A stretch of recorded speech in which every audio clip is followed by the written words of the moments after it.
What is up, our people? So, it'll be a fun one today. Starting to go on live last night. Felt a little under the weather.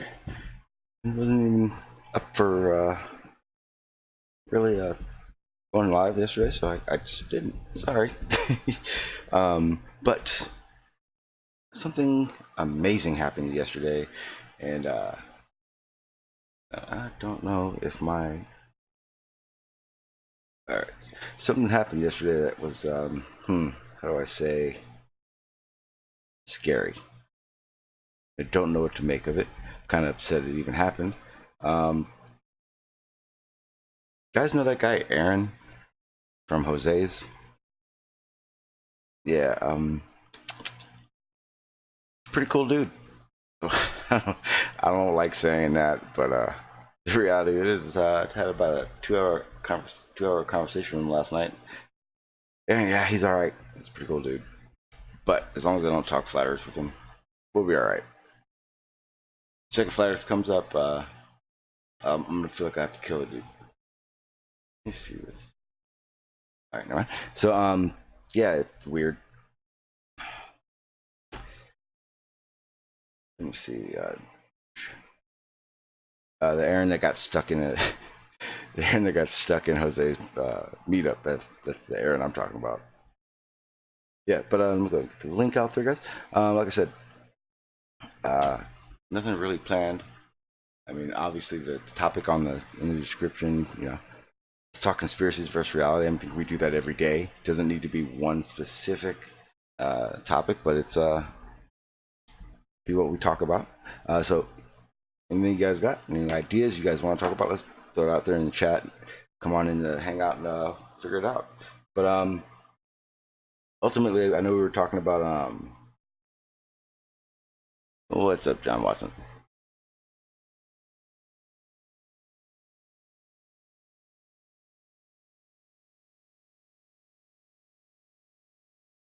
Of Ali B, I would say. You think so? Yeah, it was more of the same. Just regurgitating flat Earth nonsense and just not accepting reality. Yeah. It was painful.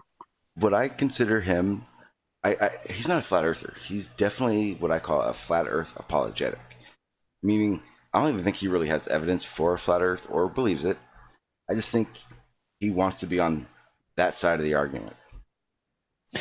Well, yeah, I mean, there isn't any evidence, no, is there? No, not even a little bit. So he's yeah. I think a lot of people there pointed out he's a time waster. Yes. Which is the tactic of many flat earthers.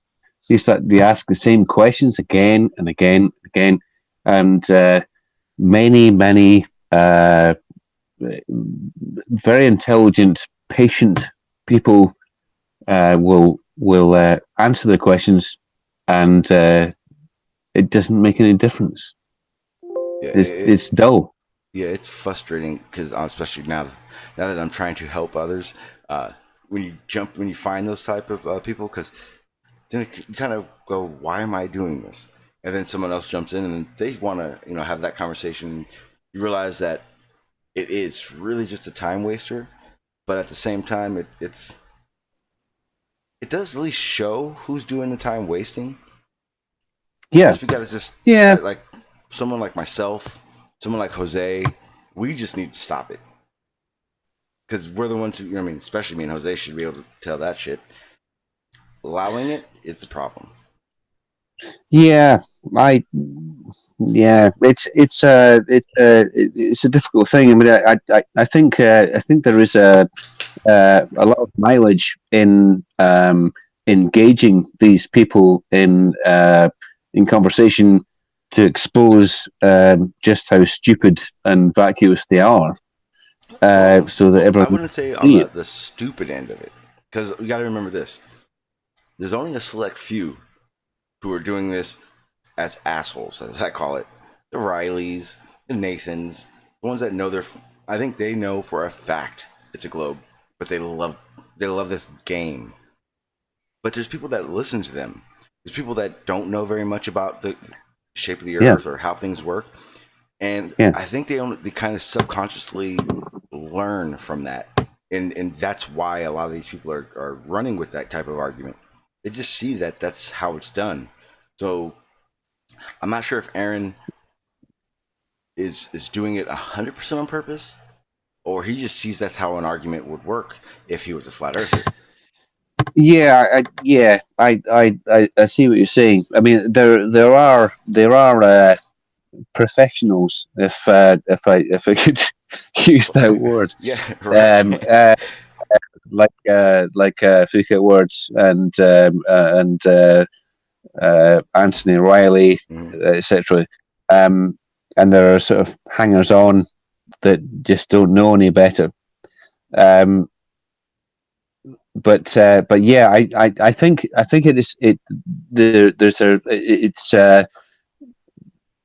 it's important. Even I think even if you will never ever get through to the professionals, they're never going to admit they're wrong. But at least you can expose the holes in their argument and show that they're actually full of shit. Oh yeah. Pardon me. It's kind of odd because it's like the weirdest one this is probably the weirdest argument I've heard, and had that realization of what the hell are we listening to. It was Riley, his relative density. It was like specific gravity. So like I'm like confused now, and he's like blah blah blah, but he keeps running with this whole thing, and the idea of how it works just doesn't make any sense. I don't know how anyone can run with that, but that's a perfect example of he knows he just needs to do this to make this happen. Yeah, I was on Discord with on the Jose's channel last week, and I had a bit of a to and fro with Riley. I, I as you might imagine, I can't stand the guy. I can't stand him. Oh yeah. I because science, and in particular the scientific method, um, it's really important to me because it's the only game in town that you can employ that will get you to the truth like a fucking dart. Mm-hmm. If you use it properly. Yeah, it's all Um, about that understanding it at the very most. yeah, and he's misusing it. He's trying to contort it um, to fit his own narrative, and that is to me that is really abhorrent. I can't stand it. Yeah, Um, it's so obvious. I for a long time because I've gotten into it with him before. As of recently, I stopped. I kind of just realized, like you said, he's not going to stop. He has this really weird narrative that he keeps pushing on it. mm, Between me and him, it's basically gravity. Um, I under my understanding, I believe it's a force. That's how I go. I understand that general relativity is beyond that, and they don't consider it a force. But he likes to act as if I'm saying general relativity is wrong and it is a force. And I realized right well, away that you're not having an argument about what I'm talking about. You're having an argument about what you think, and I don't have time for that. well, I think the I think the something that no one's ever really um, just said to Riley flatly um, is that technically the our modern understanding of gravity technically gravity is not a force. It's not a force. Um, According to Einstein's theory of general relativity, and Yes. that's fine. Uh, so it's not, but uh, the theory of Newton's gravitation, um, it works. If we can consider gravity to be a force and use Newton's theory of gravitation terrestrially on Earth and throughout the solar system, and it works. Not sometimes, not most of the time, all of the fucking time, always, always, to a very very high degree of accuracy. So it doesn't fucking matter if about what he's saying. You know, Yeah, yeah. if oh, oh That's the god, frustrating part because, um, like you said, or better yet, like the title says, um, when we're talking the reality of how science works versus the conspiracy idea that everything's a conspiracy, um, and you said it like a few minutes ago where you said science, you can figure out science if it's full of shit or not pretty quick. mm, He's yeah. If you're not willing to look at how your ideas are wrong, then right away we already know you're not looking for the reality of the situation.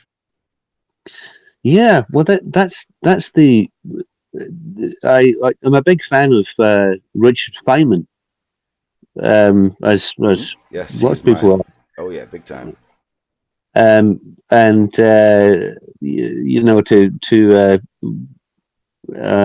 badly paraphrase Richard Feynman, if you've got an idea about reality, it doesn't matter who you are, doesn't matter how famous you are, doesn't matter what your name is, doesn't matter what letters you have after your name. If what you're saying about reality doesn't actually match with observation, then it's wrong. It's wrong, You got to throw it out. and that's it. Yep.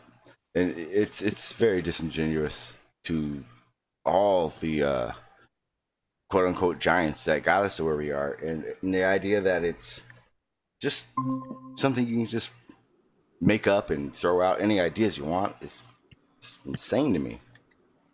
What's up, Barney? How you doing, sir? Hello, hello.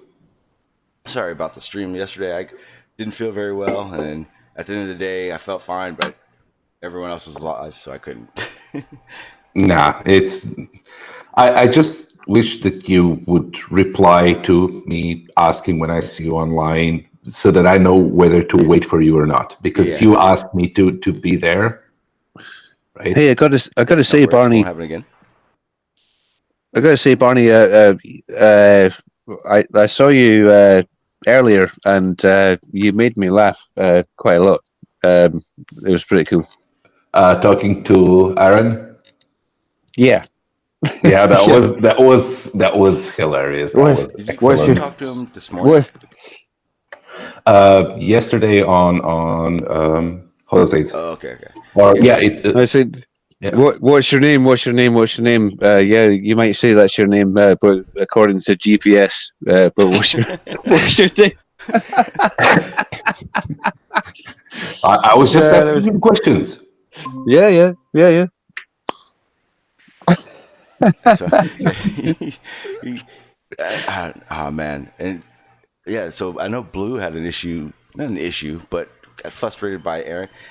Like, I don't know if he did it on purpose or not, but right after everyone took off, I think Huey may have been the only one there, but I had a perfectly good conversation about everything besides flat Earth.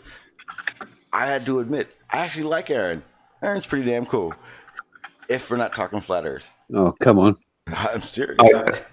I actually enjoyed it. I love his lines of questioning because they are crisp and clear in the answers that you can give, and you can immediately identify where the flaw is when he gets to it.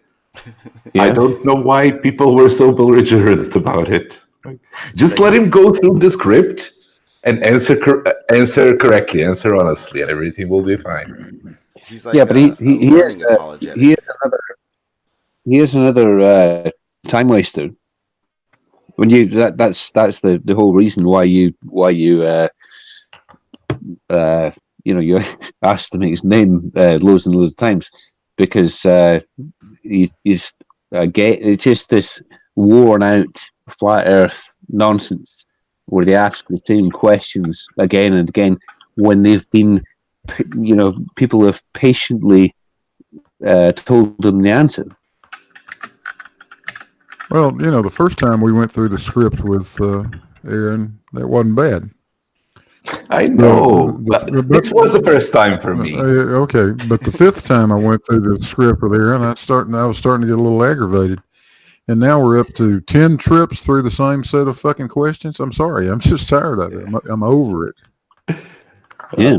It's the same thing every time, too. That's how I know he's apologetic. Because even someone who will believe flat Earth stuff, they don't just ask all those like questions and just annoy the shit out of people. Like, they try a little bit at least. And that's, I don't think I've ever heard a I think it's flat because from him at all. Like, not even once. And that's why I think he's an apologetic, which is kind of worse than a Riley, because they're not. No one coming can off be of worse than anything. Well, Riley's at least like breaking down science things than trying to make him his own. But when there's no reason for flat Earth and you're arguing it, it's weird. Riley's certainly breaking down science, that's for sure. It's I got to say, Big Blue, hello. Got a lot of respect for you. It's nice to be in the same chat with you. Oh, thanks, John. Good to talk to you. Oh, these guys are all just regular old guys arguing with nonsense. But I want to say, John, I do appreciate that. Unfortunately, most people don't have the good common sense to agree with you. Yeah. What? Well, People? what do they know? What do they know? I'm terribly hated by the Nathan Oakleys and the quantum erasers. Aw. Yeah, well, I think it probably says more about them than you. I would say. They really don't like it when people expose their foolishness. It disturbs them. No, is a thing that I really that really gripped my shit with the there was the recent BM Furbo interview with Anthony Riley, the 3-hour interview, and I am I'm a very, very keen astronomer. I've got a stupid amount of telescopes, and I've been doing it for years. And he talked about the parallax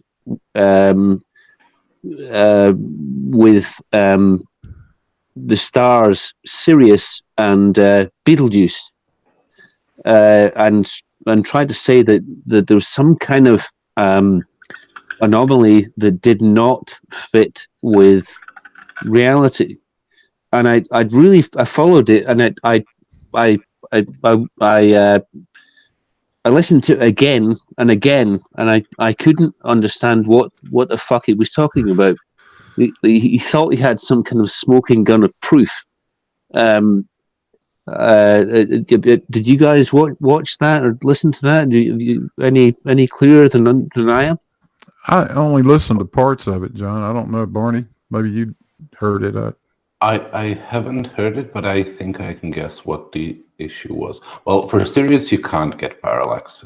It's 9,000 light years away. That's too far for any. Well, Sirius is 8 light years away. It's 8 light.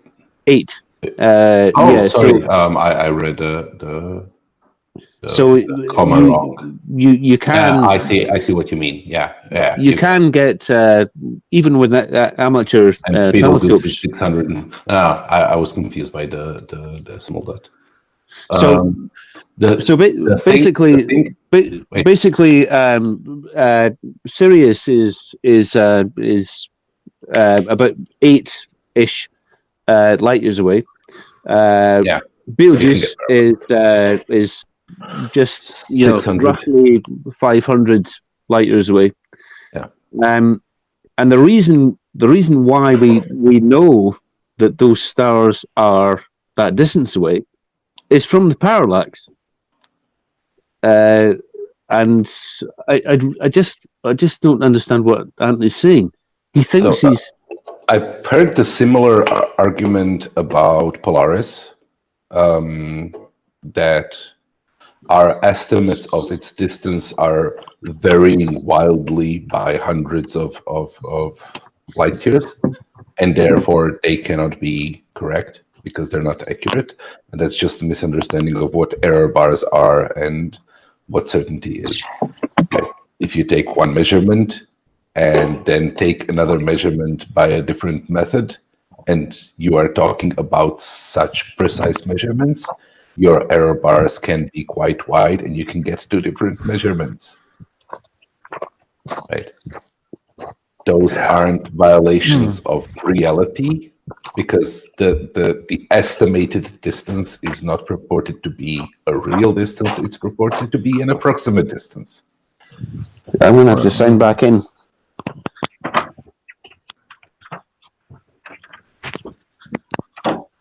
Well, keep in mind you're talking about a guy who just not more than an hour ago proudly proclaimed that 5 divided by 0 is 5.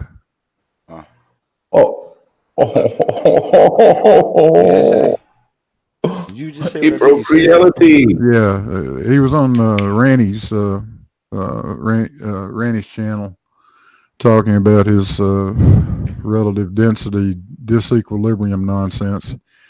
And a question came from the chat, which said, Anthony, what is 5 divided by 0? Anthony's answer was 5. And his reasoning is, if I have 5 apples and I divide by 0, I still have 5 apples.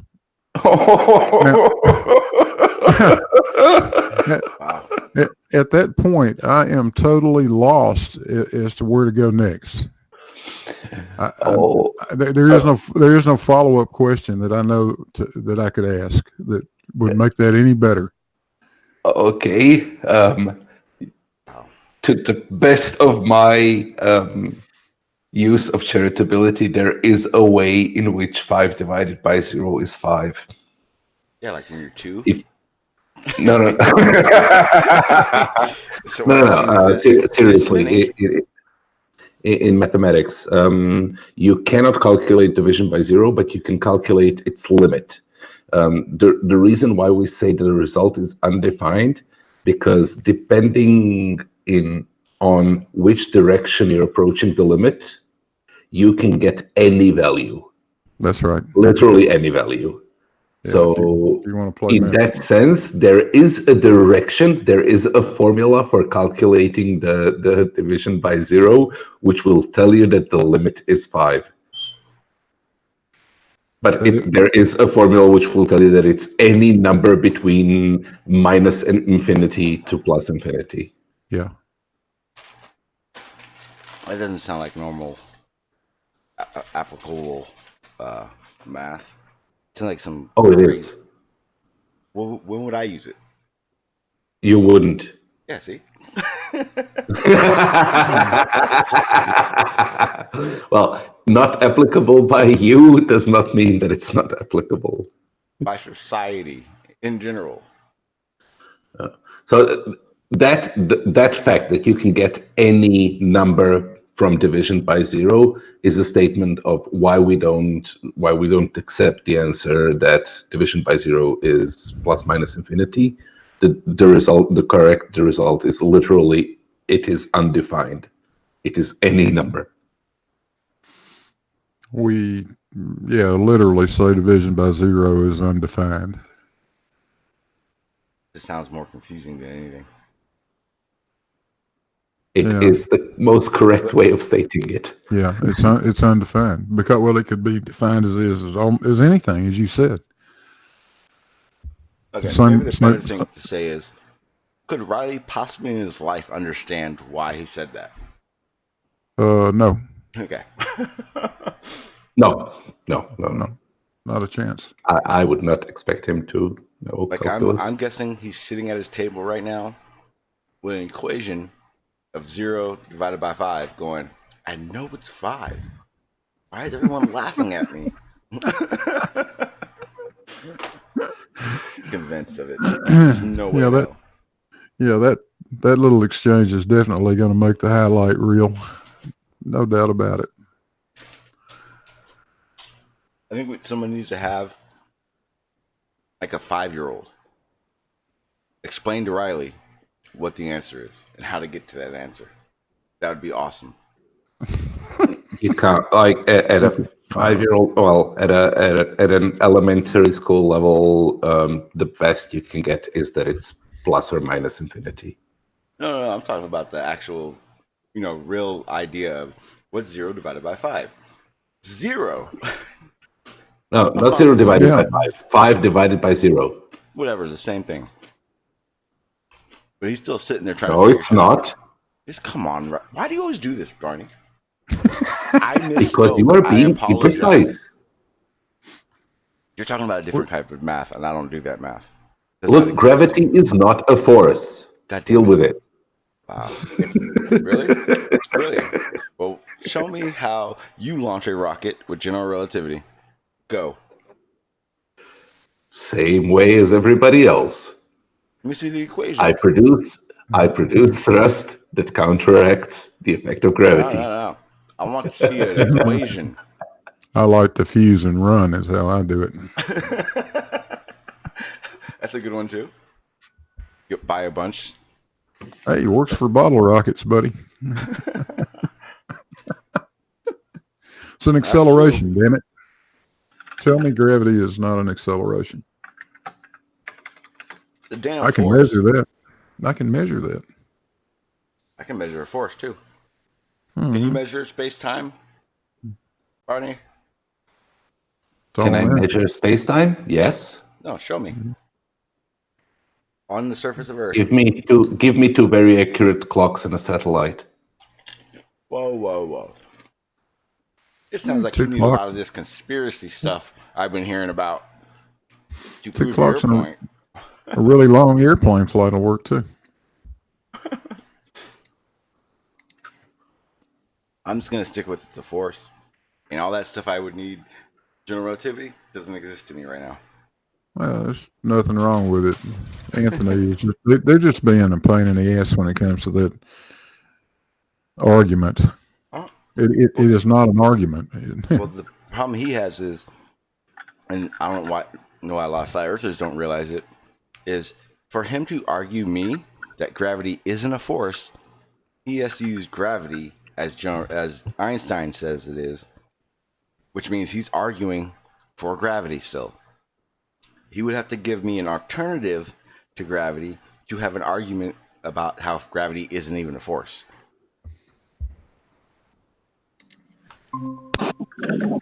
Well, he certainly doesn't have one of those. Oh, definitely not. Because everything he uses is gravity. Relative density, specific gravity, general relativity, not a force. Well, dude, still gravity. Everything he keeps saying is gravity. But you're forgetting that gravity is an effect, therefore can't cause anything. You want time? I can't do his stupid fucking accent. I'm sorry. That's why, man, Brian. You didn't get much sleep last night, huh? No, and I woke up with a cold, so it's been doubly fun. Yeah, you even were like, I need to go to sleep because I didn't have long hours. But I will say this: if you divide Anthony by 0, you still have a shithead. Maybe that's how he did it. I think that might have been it. Wow. But when you look at it like that, maybe the Earth is flat to him. I kind of want to hear Anthony describe what asymptotes are now. That should be fun. Oh, really? How did that come up? Oh no, I want to hear him do that.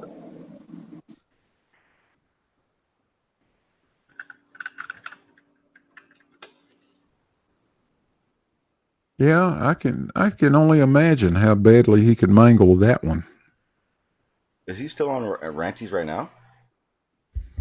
Or they already ended? Well, they went to some other... All right, my OBS just crashed. Hang on 1 second. I'll try to get it going. Yep, we're good to go. Never mind, we're good. Sorry guys, my OBS crashed, so there's going to be a buffer for a second. Yep, okay, we're good to go now. My bad. Shout out to Hannah in the chat. Hello, Hannah. Uh-oh. So you asked me to find the formula. Here it is. So the thing that's written in crayon is the short form that when you write it out expanded is what the 5-dimensional tensor behind is what you get. Yeah, unfortunately, Barney, Quantum Eraser has conditioned me not to look at anything in crayon, and I don't understand that. Therefore, I can't fact check you. It's okay. You don't need to look at the crayon thing. That's just shorthand. That's just the kind of the shortest possible way to write it, by saying that mu and nu are all 10 dimensions of the tensor. But when you write it out, right, the R represents the tensor. So when you write the R mu nu tensor, you get all the forms that you have. Okay. Right, so you get these 10 equations behind, which are not in crayon. I don't even know what the fuck you're saying right now, Barney. You might as well be speaking in creation 100%, because everything you just said went right through one ear and out the other. Tensors are not really hard to understand. They're just dot products of unit vectors of a given vector. So when you have a 3-dimensional vector, you get a 10-dimensional tensor. And when you have a 4-dimensional vector, you have a 10-dimensional tensor. So when you're describing the 4-dimensional space-time, you need a 10-dimensional tensor to describe its features, its curvature. And that's basically what's written out here. So that's how they would figure out. That's how they figured out what it would look like in not being able to see it still. Yes.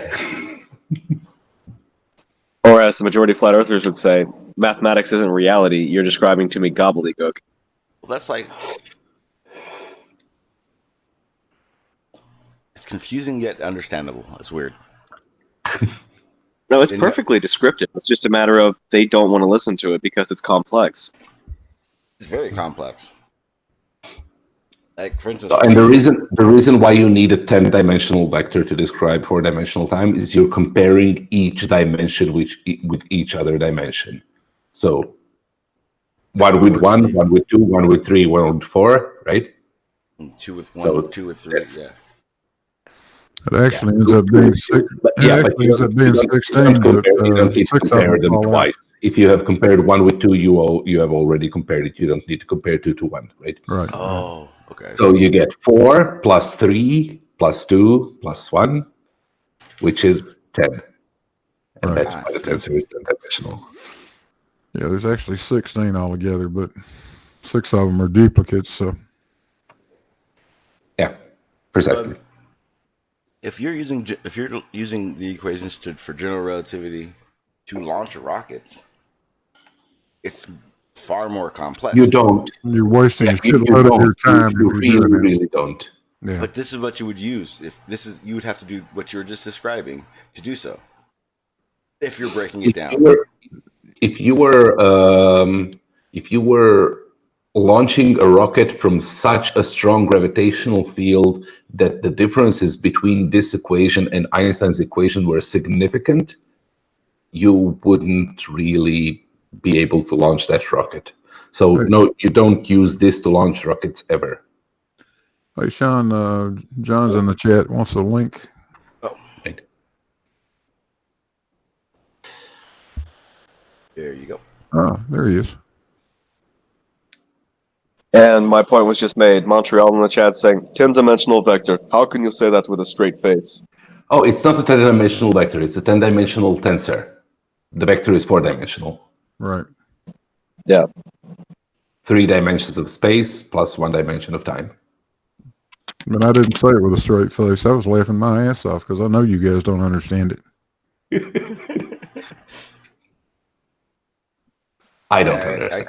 I can't imagine that if you don't have a viable way of understanding what we're talking about, how you can have a viable way of changing it all up. Yeah, I can imagine that. What's up, Dr. Bob? How you doing, sir? It's been a while. How you been? If standing. Oh, I've been doing pretty good. I've been busier than snot. Yeah, it's been a while. You're very quiet. Hear me? Bob? Yeah, but you're real low, Bob. Well, got to balance my tallness. Go see what's going on. Ah, gotcha. Yeah, I can barely hear. Can't do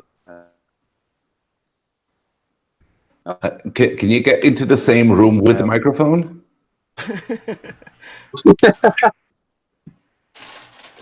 If not, blink once.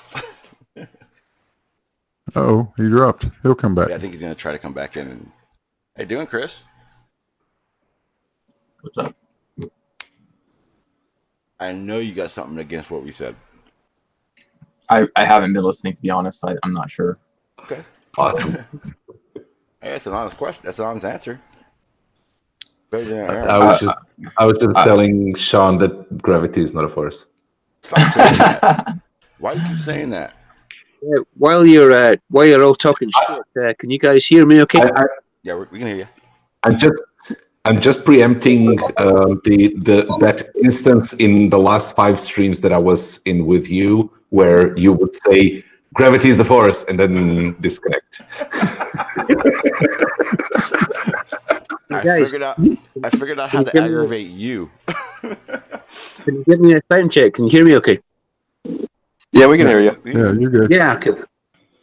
Yep, we're good. Oh, so I hear gravity is not a force. Yes, gravity is not a force. Yeah. It can't manifest as one, though. I think gravity is a force. It can be measured as a force if you're using the wrong metric. Yeah, is that, this guy, Chris, what's his name? Chris You You Chris just, you Berry. just worry about Chris. That's Chris all you need to Berry. know. Chris Berry. It's your name on the screen. I couldn't see it, apparently. You can't read. I don't Yeah, think he saw Chris which one Berry. you were. Are you one of these fuckers that goes on like Anthony O'Reilly about gravity not being a force? Oh, but no, Oh, Barney that's me. told you that. No, it was Barney that was saying that. Barney Tearspell, baller. Baller I'm 101. just wondering who to lay into. That's all. Oh yeah, Barney, definitely Barney. Yeah, lay into me. Barney's fault. Come on, bring it on. Yeah, that's what he likes to do. He likes to aggravate. Bring people. your Newton and I'll smack you with my Einstein. Yeah. Smack him with an Einstein. That's like, I haven't seen that one. That's a weird euphemism. It's a very bizarre euphemism. Smacking with your Einstein. That's why I think I've seen it before, but I'm not sure. I don't know. I don't know where all this shit comes from. Really, I mean, yes, technically, gravity is not a force, according to our current understanding of Einstein's theory of relativity. Yeah, Yes, thank you. but. That was easy, Barney. And the really big, massive fucking hole in your argument is that Newtonian gravitation works, not sometimes, not But always. Yeah. time, It doesn't work always. time on Earth and within our solar system. If you employ Newtonian gravitation to work something out, it fucking works. Yeah. And if you employ Einstein's general relativity, it also fucking works. The Yes. thing is, when you get into the regimes where Newton's gravitational formulas don't fucking work, Einstein's keep working. Yeah, I mean, you only need to employ Newtonian gravity, Einsteinian gravity when you get close to the speed of light or when you're near a very large source of mass. Yeah. If you just, I mean, it works like it's employed every day. Engineers use Newtonian gravitation. Yes, absolutely. You can get to the planets using nothing but Newton. That's fine. Yeah. So if something describes reality 99% of the time, and the other thing agrees with it in those 99%, but also works in the other 1%, which of those things is actually describing reality? What if that extra percent wasn't actually reality though? John, here's the thing, though. I mean, Newton may work, and that's fine, and that's good. Use Newton. That's great. Newton is Einstein within a set of boundary conditions, is the current model. Yeah. That's exactly right. You take the weak field limits of Einstein and you get exactly what Newton has. And by the way, Barney, it'd be more like 98%, and then Newton and Einstein adds 1 more percent to get 99, but neither is fully complete because neither goes to the quantum level. Fair enough. Neither of them have provided that quantum level, but you understand? See these percentages that you're talking about. This dude's creepy as fuck. On Earth, on Earth or in our solar system, Yes. Yes. you're Even talking about pretty much close to 100% accuracy. Let's not fuck about. If you completely exclude everything, if you completely exclude quantum, in which neither set of equations was meant to deal with, then sure. There's no quantum boundary within the field equations. But unfortunately, the boundaries necessarily don't include the quantum realm currently. Nor do they need to for what they're used for. Exactly. If you're going to send rockets into outer space. So I have a question. Send men to the moon. You use Newtonian gravitation. Largely, yes. Yes. No, not largely. Solely. Well, or you're a rocket scientist? Not entirely solely, because if you get close enough to the sun, like. No, we weren't sending men to the fucking sun, were we? We're sending to the fucking moon. Well, if you send things to Mercury, is that good enough for you? Then Newton will not work for you. Who's talking now? Barney. That's Barney. You just said space. You need to specify where in space if we're going to talk in generalities. Right, Barney. Yeah. The telltale of the weakness of Newtonian gravitation was that just the orbit of Mercury was not properly calculated, and it was a wonder. It was why can we do every single other thing in the solar system, and we can't compute the orbit of Mercury because of the proximity to the sun. Yes. Yeah. Because it was a large. That's exactly what I just said. Yeah. Otherwise, Newtonian gravitation works as long as you're not next to a large, a massive gravitational force. Yeah, or moving at a sufficiently large speed. Right, and doing some really precise timekeeping. That's the other place where it has problems. Are you on my side, Barney, or are you on the other side? What? He's Barney. he's a glober, but he likes to make people think. Sides, or he likes to be accurate. Yeah, well, don't fuck with me, Barney. That's the thing. He's not. He does that. I am absolutely genuine what I'm saying. The Earth is a sphere. Gravity is real, but it is not a force. It is the curvature of space and time. Okay. My understanding, and to the best way we can measure it, Newton is describing reality with some approximation, and Einstein's general relativity is describing it with a significantly better approximation. So when we are talking about which one of those is actually real, Einstein stands up better than Newton. So if you're going to say that it is a force under Newton, and it isn't a force under Einstein, Einstein wins out at which one of those is more likely to be real, is more relevant as being described as real. But if we're looking at it that way, wouldn't Newton be more real because we're able to use it in more examples? We're able to visualize it more useful. There is a difference between real and useful. Why?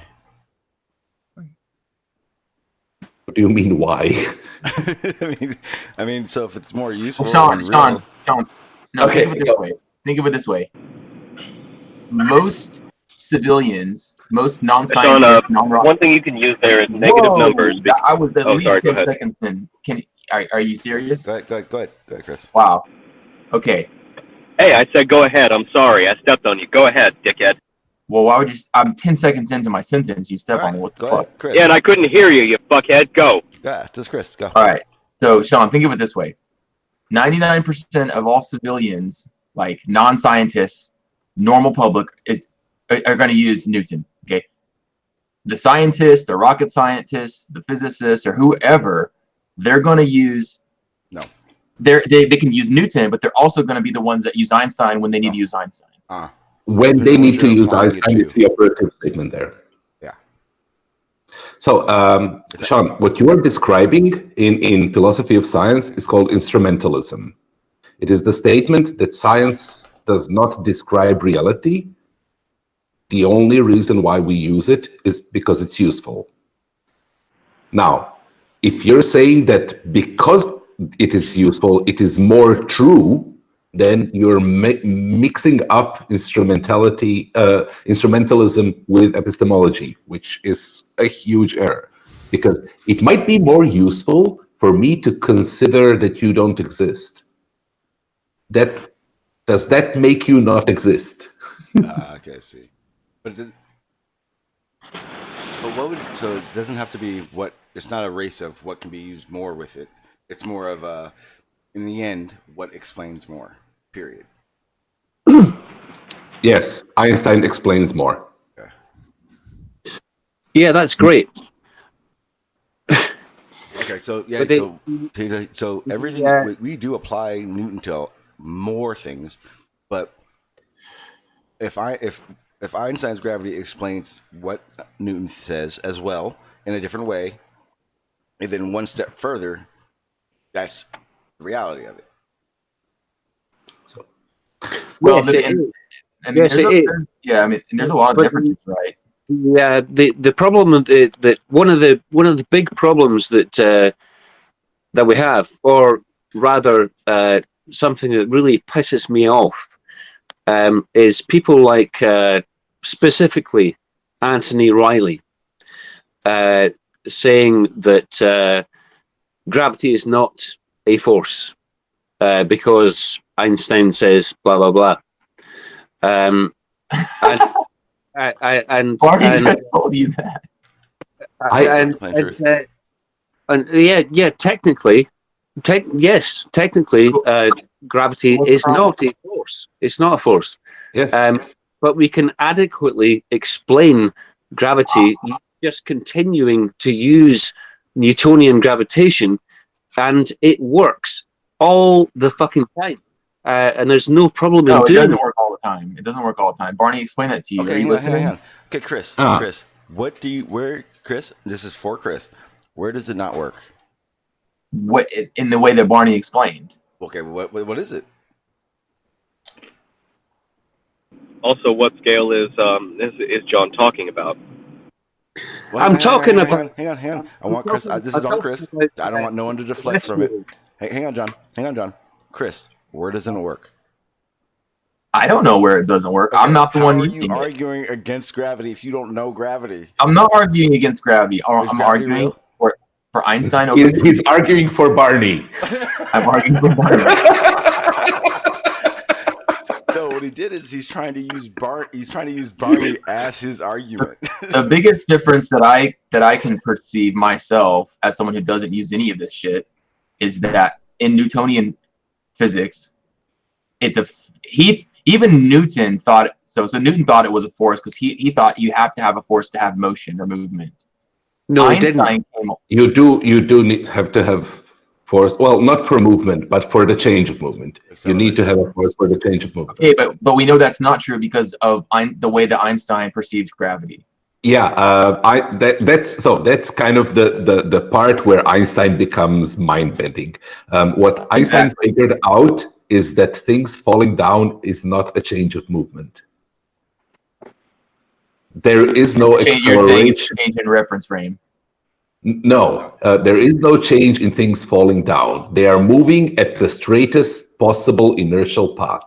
The acceleration comes in when the Earth stops you and starts pushing you up. You are experiencing an upwards acceleration, not a downwards. So when you drop a ball, it's not accelerating. It's not accelerating. It is standing perfectly still. The Earth is coming up to it. Well, it is moving inertially, depending on how you let it go. And Chris, does you understand? He's not saying gravity doesn't exist or it doesn't work as we explained. Gravity does exist. He's very much so saying it in the most technical way he can probably think of right now. Just so you get what's happening. I am trying to be clear about what I'm saying, right? I'm trying to be correct, but I'm also trying to be clear. I'm not just using big words to confuse everybody. Well, the other thing is that we don't really use gravity Can I just for step anything. here? Just to say it in really, really plain terms, to flat earthers, I think it's really good, Barney, that you are extending it into the technical aspect.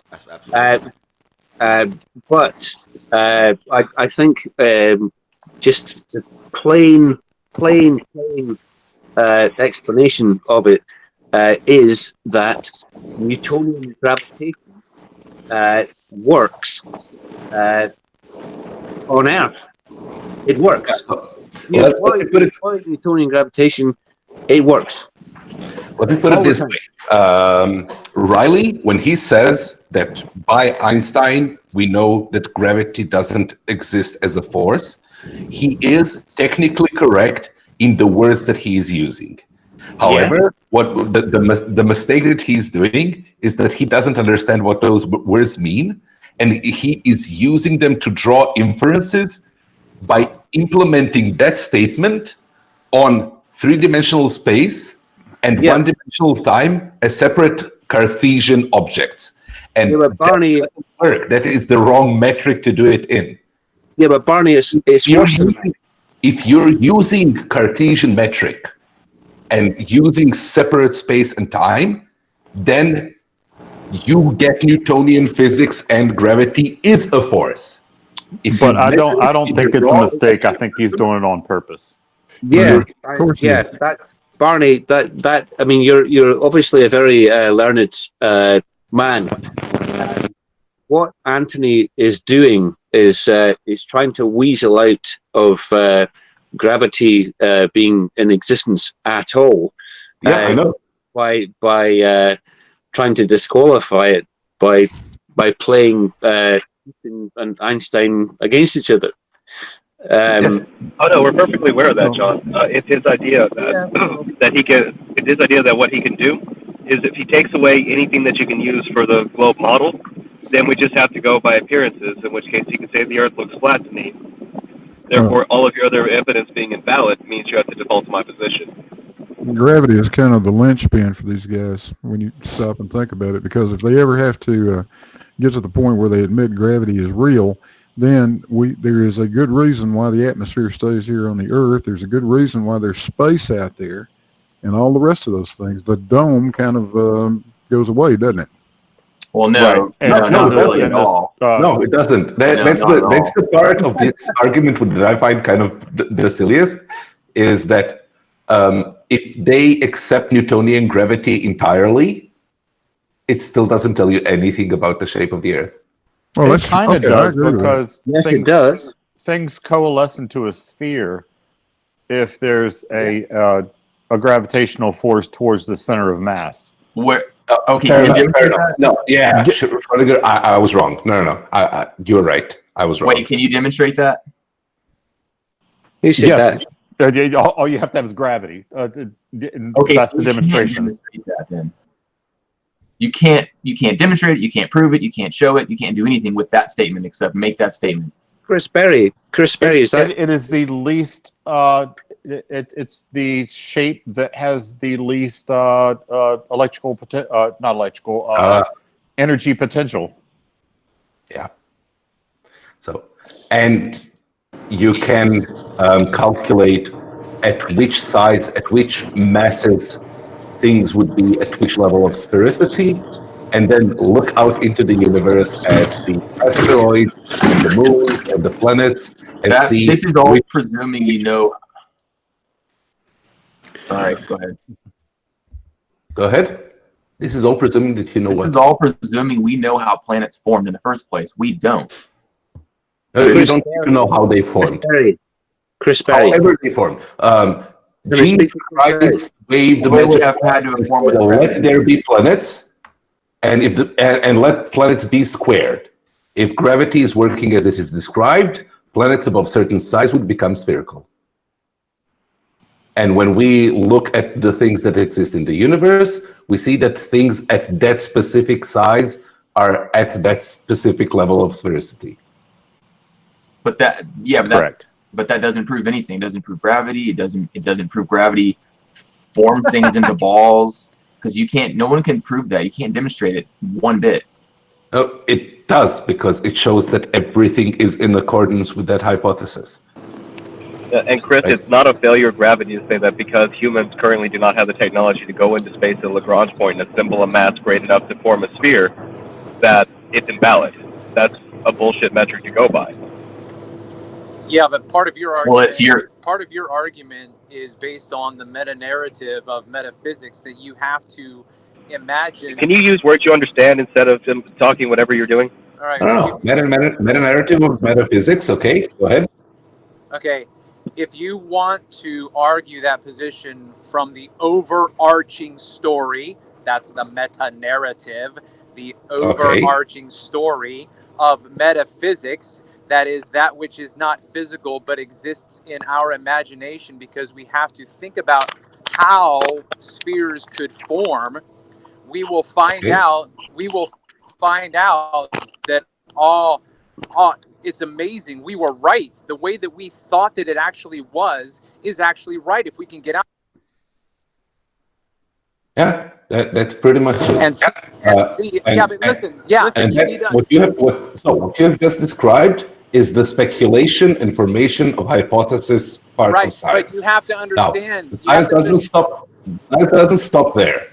Science then goes and looks at nature and compares that metaphysical meta-narrative with the actual observations in nature, and discards everything that doesn't align with nature, leaving only those things that align with each other, that align with each other in a coherent system and with the actual observations of nature. Now, if you have a better explanation which predicts nature, you are free to present it and give us a way to experiment that we can compare your meta-narrative, your metaphysical meta-narrative to the actual observations in nature. And if it holds up, and holds up better than what we have, you will have defined a new paradigm of science. Go ahead. And then get your award. We'll give you all the Nobel Prizes. Like you Well won't said, get Barney. all of them. Brian, are you listening, Brian? Yeah, what's up? So if I take X-band radiation and I send it to someone's arm, and it bounces back and it tells me that that arm is broken, and I do that hundreds and hundreds and thousands of times, can I assume that on the 101,000th time that it comes back and says that there's a broken arm, that there's probably a broken arm? You can also pretty much assume that you'll have given that person cancer, but yes. Well, no, I'm not talking about the same person. But so if I look at 100,000 planets and they're all a sphere, can I assume that the 101,000th planet is a sphere? Most likely, that's a good inference to draw from. It's a good starting point. Thank you. Okay. Can you, from that, conclude that every planet is a sphere? No. I can't conclude that everyone is, but so this was explained, in my opinion, brilliantly by David Deutsch. So induction is good, but it is not sufficient. It is not merely sufficient for you to have seen something 1,000 times to conclude that you will see it every time. Yeah, it's the black swan fallacy. What you need is exactly what the plain truth has described as the metaphysical meta-narrative. You need an explanation of why you're seeing it through what you're seeing. If you have an explanation of why that is going on, and you have a persistent observation, then you can say that thing holds up. Yep, I do. you can- And it starts with the letter G. Big or little? Gobbledygook. Starts with God? Wow, Schrodinger, I didn't know you were a man of God. Yeah. Who told you was that I wasn't God? Whoa. Someone's got an ego. Yeah, that was the point that. Yeah, he never claimed to be God. He never said he claimed to be God. He said, "How do you know he's not God?" Basically. Travis is trying to speak. Travis, you are a little bit low. Sorry. Yeah, just trying to go back to what I was saying before, that's our basic approach to critiquing your meta narrative, your metaphysics, and that is that what we observe on Earth in our reality doesn't match with the meta narrative that we are given to explain gravity or nebulae or stars formations or any kinds of or even what we that's why when I have these discussions and I ask you guys, okay, look, this is what we say, does it make sense at least on a basic level? Okay, you might not agree with it, but does what we're saying make sense in our world? Like, okay, if we go to a first grade classroom and we show them the globe and somebody raises up their hand and says, well, are you saying that people in Australia are upside down? That's exactly the kind of hiccup that should happen in our minds, because that's not the world we live in. Things don't adhere upside down. So you have to create a world where your explanation. You're surely not that stupid. You're confusing your intuition about the world with the world that you're observing. Right. Wait, and hold you're on. assuming Hold on. that Can I a just... childlike understanding of a globe is sufficient. Yeah, that's right. The emperor has no clothes. The child is smart enough to say, Mom, the emperor's willy is sticking out. Why is he naked right now? And she's like, Shh, Johnny, I fly quite regularly from Europe to Australia, so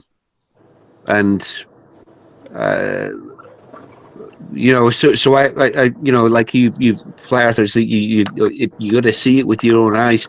I do it, okay, can I stop you real quick? Can I just stop you real quick and ask you, so what? Because I just flew from California to the East Coast. So what's your point? Well, you might have. So you went from California to like New York or something. Yeah. But I mean, so what's your point? Yeah, that's awesome. Said to me, I flew from Scotland to Australia. Yeah. So right down to the southern hemisphere. Yeah. Yeah. Okay. And I'm also. no, hold on. No. What does that prove? What are you trying to prove or establish by that statement? Well, I'd like to establish something if you would not interrupt. Okay. I love it when people bring up F. So, I don't know if you were listening before, but I'm a very very keen astronomer, and so when I got down there to Australia, Queensland, all the constellations were upside down, and I could see the southern celestial pole, which I'd never seen before. I mean, what do you? How do you explain that? Reasons. Okay. Yeah. No. Okay. First of all, we're detracting from the point that I brought up, and that is that in our world we don't experience things upside down or changing their angular. Well,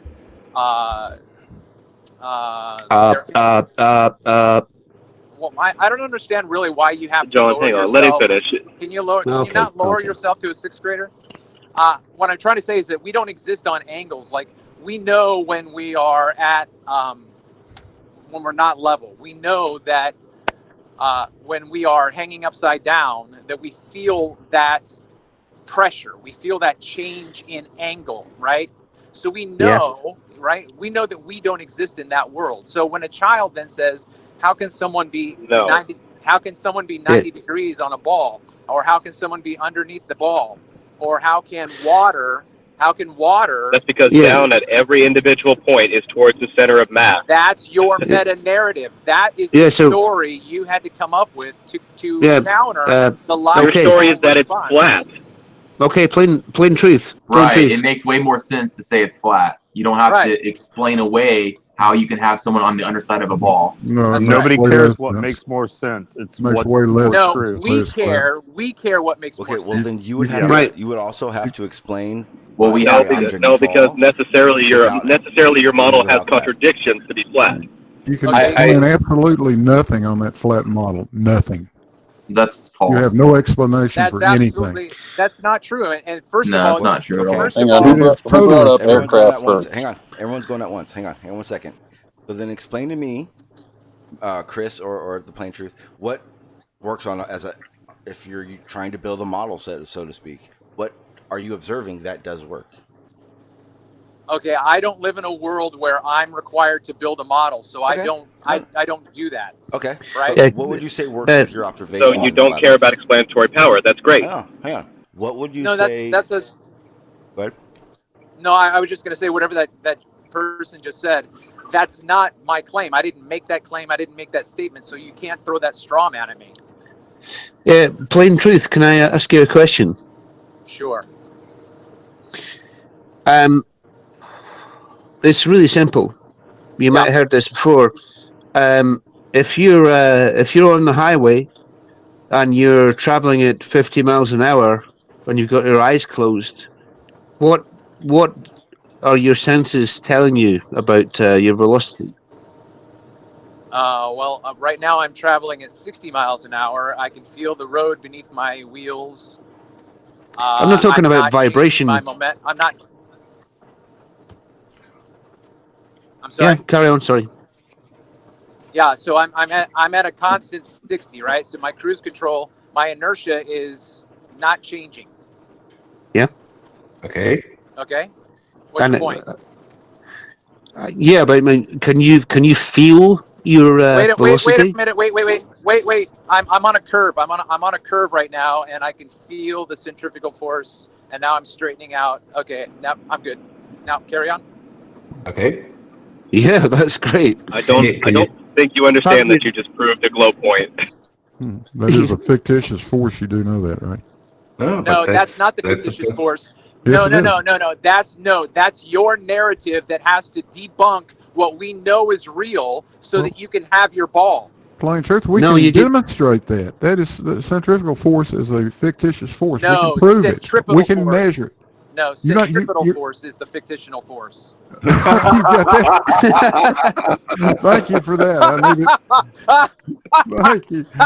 I needed another one for stupid flat Earth remarks. I'll stick that in the next video. Thank you very much. Yeah, that's a really good point. It's a really good point. Centrifugal force is real. Centripetal force is not. You have got that exactly backwards, dummy. No, I don't, and you don't need to call me a name, Big Blue Monkey Boy. Yeah, you don't need to call him a name, and you don't need to call him a name either. Yeah, and remember, Blue, if you're going to call anybody a name, you got to go with fuckstick. That's okay, fuckstick. You're right. I'm sorry, fuckstick. I didn't mean to call you a dummy. Why don't you let him explain? If you think he's wrong and he thinks he's right, why don't you let him explain? Because he doesn't have an explanation at all other than, no, I think this, therefore you're wrong. His entire explanation is, nuh-uh, because logic, based on my own logic. Intuition does not necessarily generate the correct answer.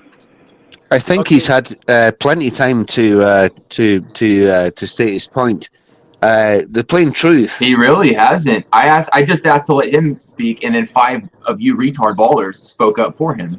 So okay. What did you just call me? All the rest of you. Stop. Everyone stop. Enough.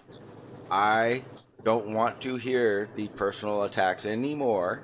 Not necessary. Thank you. Yeah. Yes, sir. On either So side.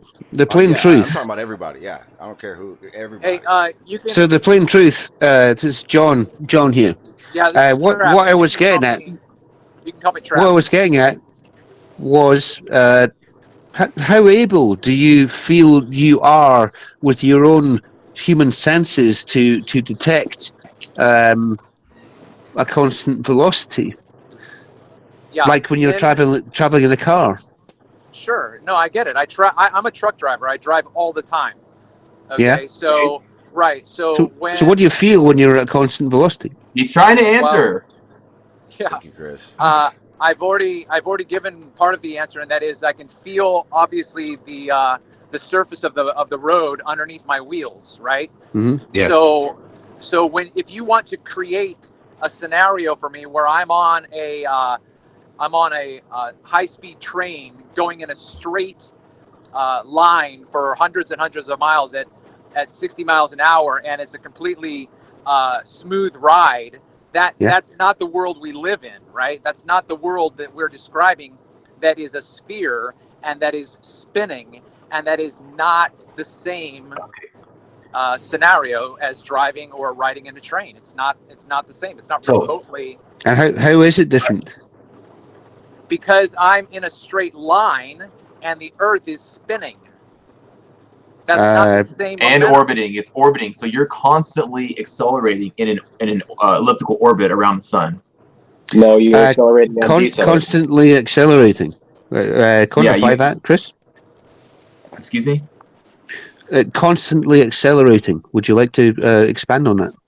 Well, when we orbit the sun, we orbit in an elliptical pattern, and to do that shape itself means you have to constantly be accelerating one way and then the other. We have to be constantly accelerating. That's really interesting to me. Could you just keep going with that? Okay, so I'm not saying it's an increase in acceleration, infinite. That's not what I'm saying. I'm saying there is acceleration around the sun. The Earth accelerates around the sun. And you know what that acceleration is. He is explaining our point to us, and he is correct in explaining it the way he did. Is he? Yes.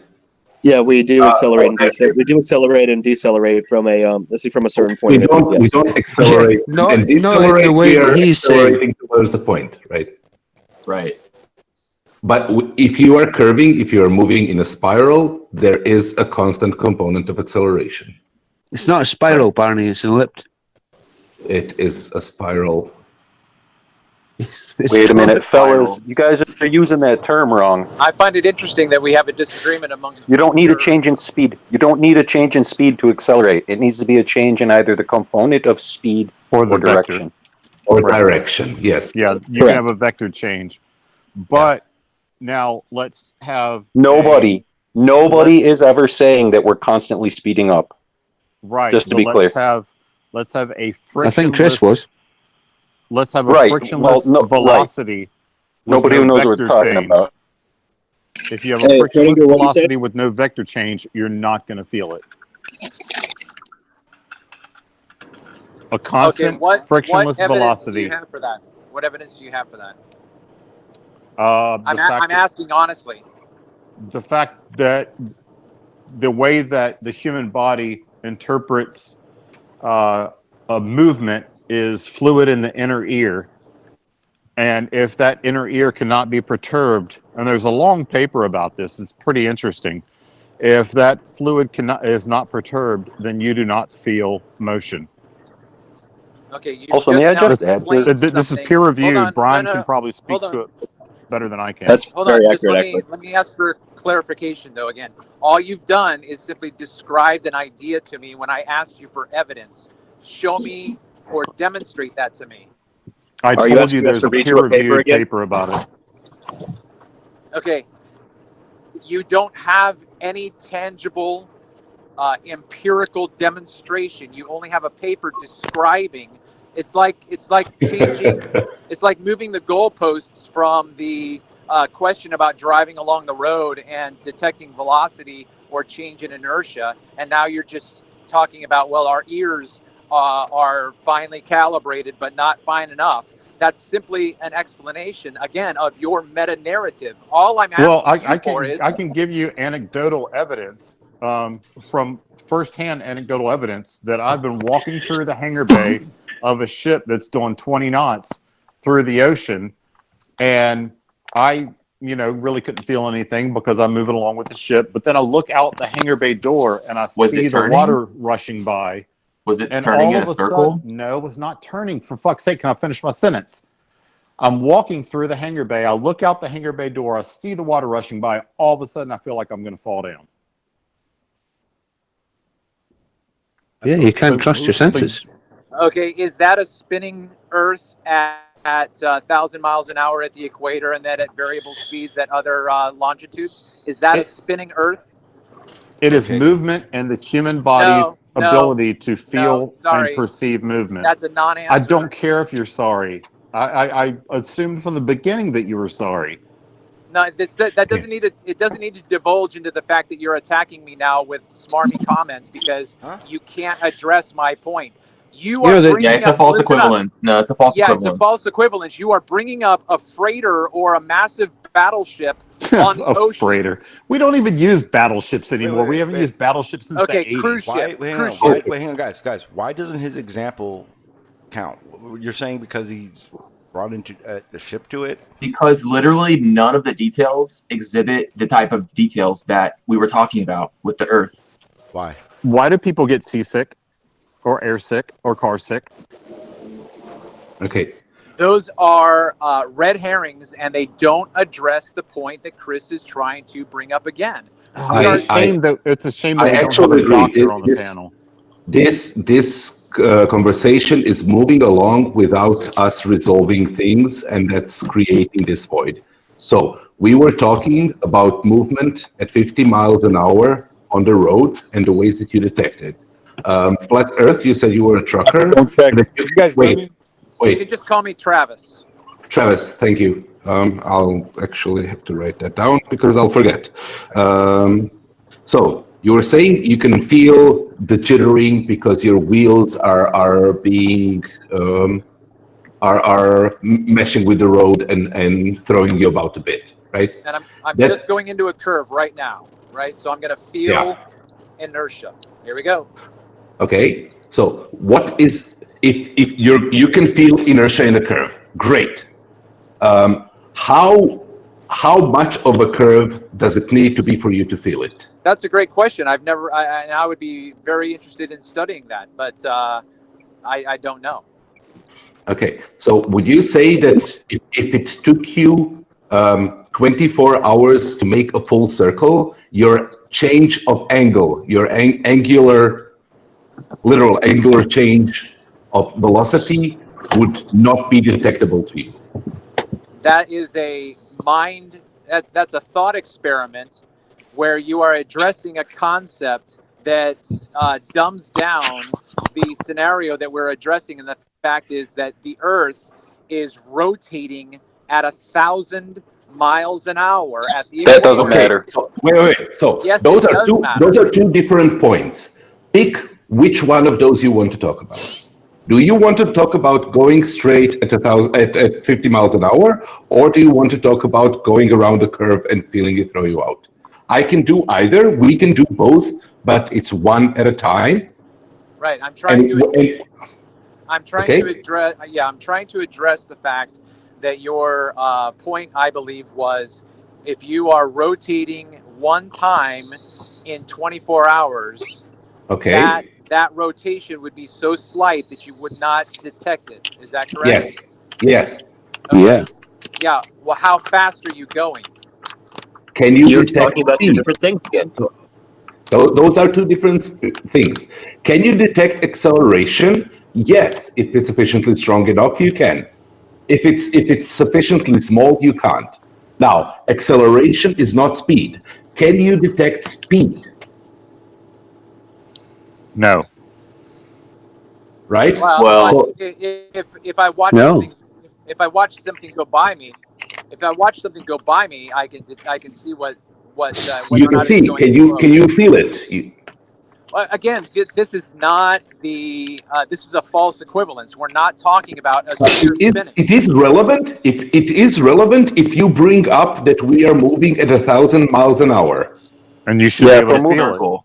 In a circle. If we're moving at 1,000 miles an hour on a ball of this diameter, imagine sitting on the hour hand of a clock.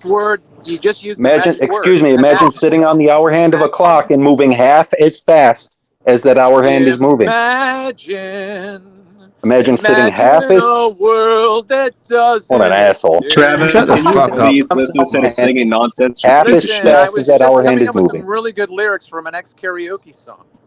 I think you were pulling something out of your ass, wearing it on your face, and yelling, "Look at me, I'm the boogeyman." Ryan. Yeah. The He knows problem it. is, Okay, guys, again, relax. you're Everybody. creating a narrative again. It's not creating a narrative. It's explaining a situation, and you're No, making it a narrative. Travis, no. let me get something in. So the thing that I don't like about all this is that, just like with so many other globe quote-unquote issues, like Coriolis, like planes moving and the Earth spinning.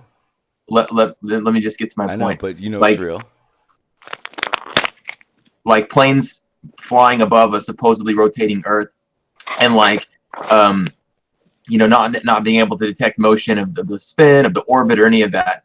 It's all, in my opinion, it's all just a little bit too convenient, and it equates to a flat and motionless system.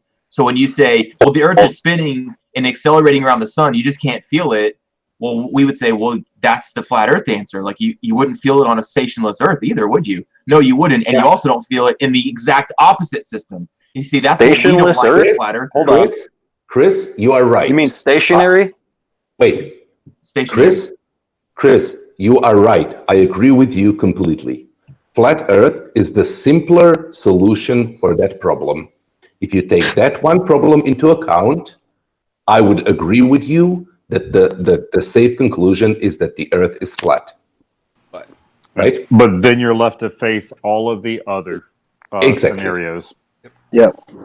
There would be necessary contradictions in the model if the world was flat. The reality, though, is that when you say, but you're left to face the other contradictions only exist in your world that you have to imagine. No, excuse me. Your premise relied on imagination to begin with, buddy. They exist in your world. Hold on. Imagine going 1,000 miles an hour. Imagine sitting in a truck. Okay, I'm sorry. Wait. No. Did I use the word imagine? Yeah. Wait. You did at one point, actually, yes. We're burying the lead here. You didn't use the word imagine. It's a thought experiment. It's implied. Something up with Chris. What's that, Barney? Please let me get to the point, right? Chris, would you, based on what I've just said, would you agree that it is equally undetectable for reasonable reasons on flat and on the globe? Yes. Yes. Okay. So if we have other observations that confirm the globe, then this argument, we don't feel movement, is a non-argument. Would you agree with that? It depends on what those other things you're talking about are.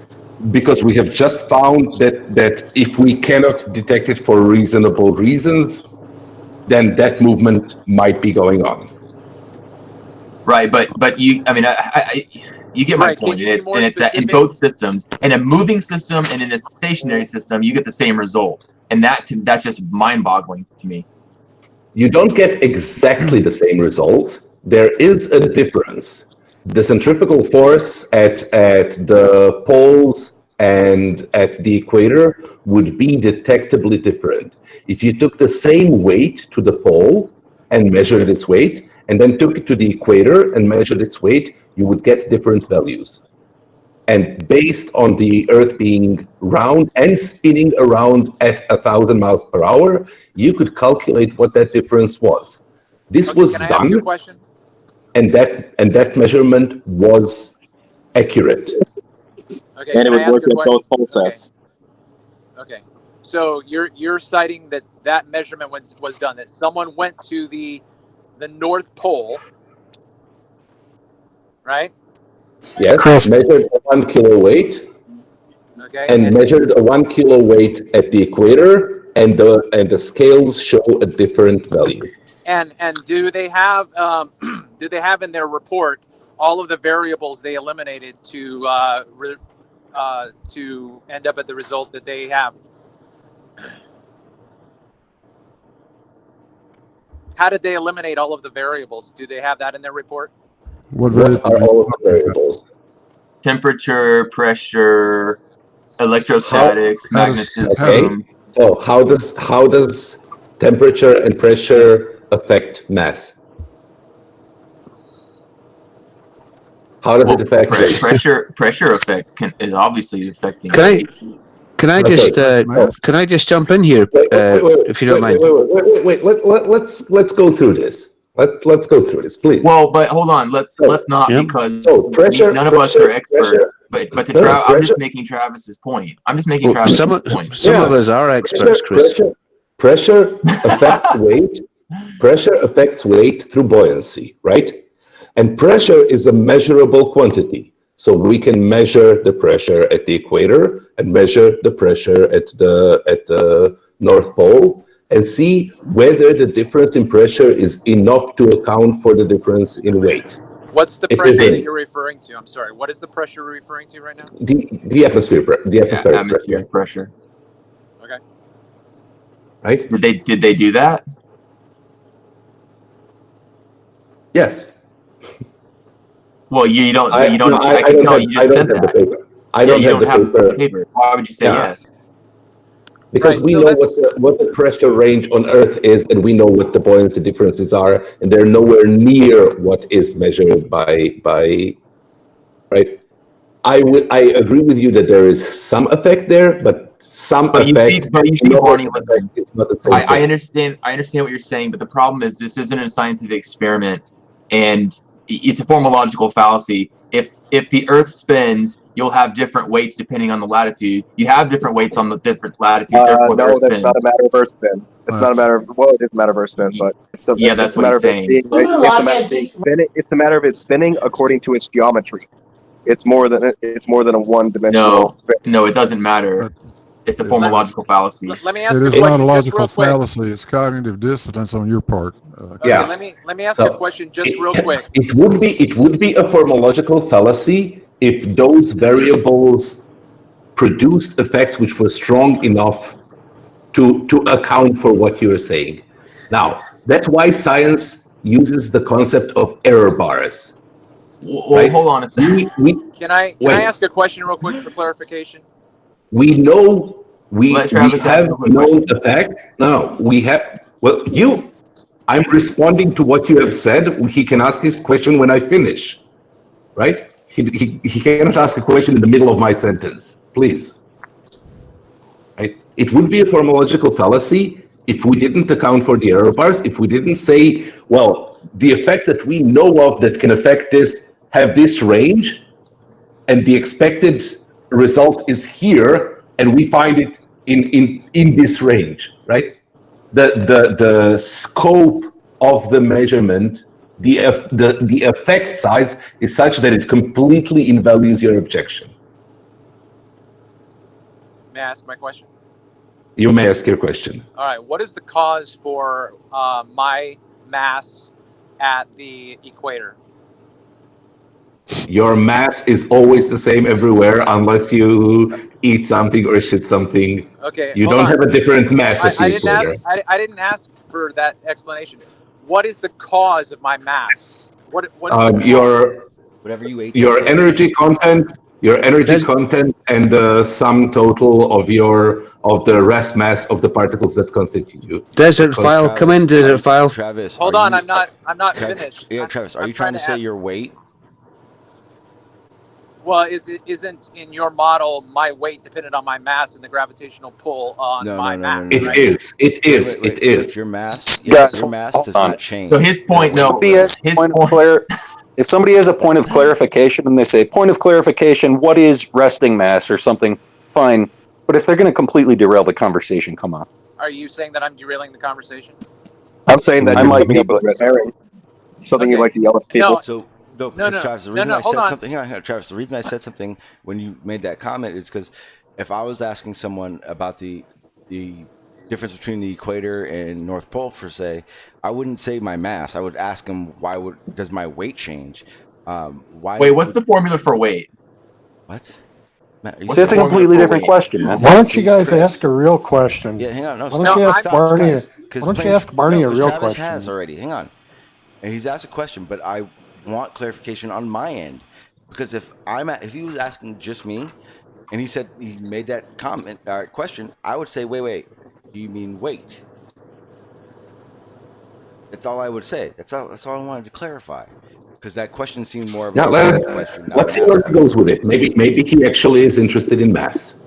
Okay, so what's the cause of the change in my weight at different longitudes? The fact that centrifugal force counteracts gravity. Well, no, that latitudes. the radius. Latitudes. He said longitudes. Oh, Yeah. I could never remember latitudes. that. Latitudes. Sorry. Latitude. Yeah. We understood each other, right? Just remember, when you're at the pole, when you're at the pole, the Earth is spinning around you. You're at the axis, so you're not being thrown out. When you're at the equator, you're at the place where the spin is largest, so you're being thrown out with the biggest centrifugal force. Right. So when you add together the force of gravity, which is acting on your mass, which is a constant more or less, and then subtract that centrifugal force, the total force that you get is diminished. So the scales will indicate a smaller weight. Yeah. Okay, so basically the spin of the Earth is a tertiary issue in your model because the Earth does not have to be spinning in order for me to be held to the surface of the Earth. Correct? Then why would your weight change? It doesn't have to be spinning for you to be held to the surface of the Earth. Okay, right. So then, if the Earth weren't spinning and I walked around the Earth and I got to the North Pole, my weight would be the same there as it would be at the equator because there's no centrifugal. Exactly. Yes, that's exactly my point. Yes. Yes. Okay. And the same would be the true at the South Pole. Right. So right. and that's the independent measurement that in concordance with what I talked to Chris a little while ago says that we have two models which work kind of equally well in how we can detect motion, but one of them explains why mass changes when you go to the poles or to the equator or anywhere in between, and the other one doesn't. Let me jump in just real quick. Okay, so in our world, in both your and my world, we have the exact same experience, right? So we experience non-motion, right? We don't experience motion. So in my world, we experience motion, we don't detect it. But yeah, fair enough. We don't detect motion. Okay? Yeah. So in my world, that same phenomenon will exist. That is, if I were to travel to the North Pole and weigh something and then go down to the latitude of 0, that would be and weigh something, they would weigh differently. I would have to, right? So we have the same phenomenon in both worlds. You would have to explain why. No. Why would it weigh differently? That's a good question. And so I believe that in my world, there is an answer. Now, yes, go ahead. Right, okay, So what is it? Right. Okay, listen, this is where Sleeping Warrior's mantra comes in. Flat Earth, just listen. Flat Earth doesn't have a history of science behind it the way that heliocentrism does, okay? So you're going to claim ignorance, incredulity, and that's it. Okay, perfect. You can leave then. If all you're going to ever say is ignorance and incredulity, get the fuck out. We don't need you. It's the shit happens excuse. Well, and let's just be clear on both sides. There's no official experiment done to prove either. So basically what we have is I took a weight, I weighed it at the North Pole, I took the same weight, weighed it at the equator, it weighs different, therefore it's Earth spin. That's what we have. No. That's one point. So, can I just step in here, No, please? Scott, Can I step in that's on here? your part, Chris. I say it's because of pressure. Can I step in just for a second, please? Well, you had guys. That's pressure. You had temperature causing the atmospheric gradient too, Chris. Can I just step in? Let the gentleman in. This is all very very interesting, and great evidence has been delivered by Barney. But the thing that really is conspicuous to me is that like it or not, the evidence for a globe is overwhelming, and it's at your fingertips. That's your opinion. That's not Travis and I's opinion. That is not all day. That is not an opinion. One example altogether, which all agree on the conclusion. Yeah, except the motion, settle down, the acceleration, settle down. except the airplane's not experiencing Coriolis, except Thomas not experiencing Coriolis. Yeah, except all those things. Go ahead. Chris, stop it. Except that, Chris, you don't understand half of them. You misapply the rest of them. Okay. And when it comes down to it, I definitely understand it better than people. I had to explain Coriolis. I forgot that Chris Shut up, guys. Hey, Behave. Shit about Coriolis, Chris. John has been quiet. Let him speak, please. I realize I said something rather inflammatory there, which is common sense to most of us. But you deserve your time. Please let John speak. So he just interrupted him. I don't mind if Schrodinger interrupts me, but So there's a wealth of information about the consensus of what the world is, and it's really strange to me that flat earthers seem to think that we have to prove the globe Earth, when in actual fact the burden of proof is on you. It is on you, not us. And what proof is there of a flat Earth? That's false. That's false. That's not false. Can you explain why it's false? Oh, it's not false. Chris, because everyone experiences flat motion. All you're doing, look, hang on, Chris. All you're doing is trying to poke holes in established physics. Hang on 1 second. So, Chris, this is what's happening. If we all walked around without this argument, none of this has ever happened. No one said flat Earth or nothing to nobody. If you thought it was a flat Earth, you would all of a sudden come to us to say it's flat. It's not a globe. No one's saying it. We didn't just all of a sudden start an argument with flat Earth. You understand that? Well, no, that is what happened, John. Thousands of years ago, they thought it was flat. If we all thought it was a globe, you know that, right? Chris, did you thought think it was flat globe? first? Did you thought think it was flat first? It's in the Bible, Sean. Jesus. Did you think it was a globe? Did I think it was a globe? At any point in time in your life? Yeah, of course, because I was indoctrinated and taught that and lied to. Yeah, whatever, it doesn't matter. But if everyone thought it was a globe because of whatever reason, and you thought it was flat Earth, you would come to us to say, hey, it's not a globe, it's flat. Am I wrong? Yeah, you're wrong. How does that work? Does anyone else understand? Hey, no, wait, that's what you did say. That's what you did say. Sean. So this is a really great point, and I would just like to rephrase it. So at some point, you believed in the globe Earth, right? I personally did, yes. Yes, and then something changed your mind. Something convinced you. Something was sufficient evidence for you to say, oh, it is not a globe, it is flat. What is that something? He said it, Barney. It's in the Bible. Thank you. No. That wasn't my point. Was that if you want to start from the beginning, and say who changed what, it was flat from the beginning. That's what they thought. Okay, and then someone came along and said, "Oh, it's a globe." Have the tools. Yes, and the person and the people who said, "Wait, it's a globe," have presented their evidence for their claim the way that I have just described it.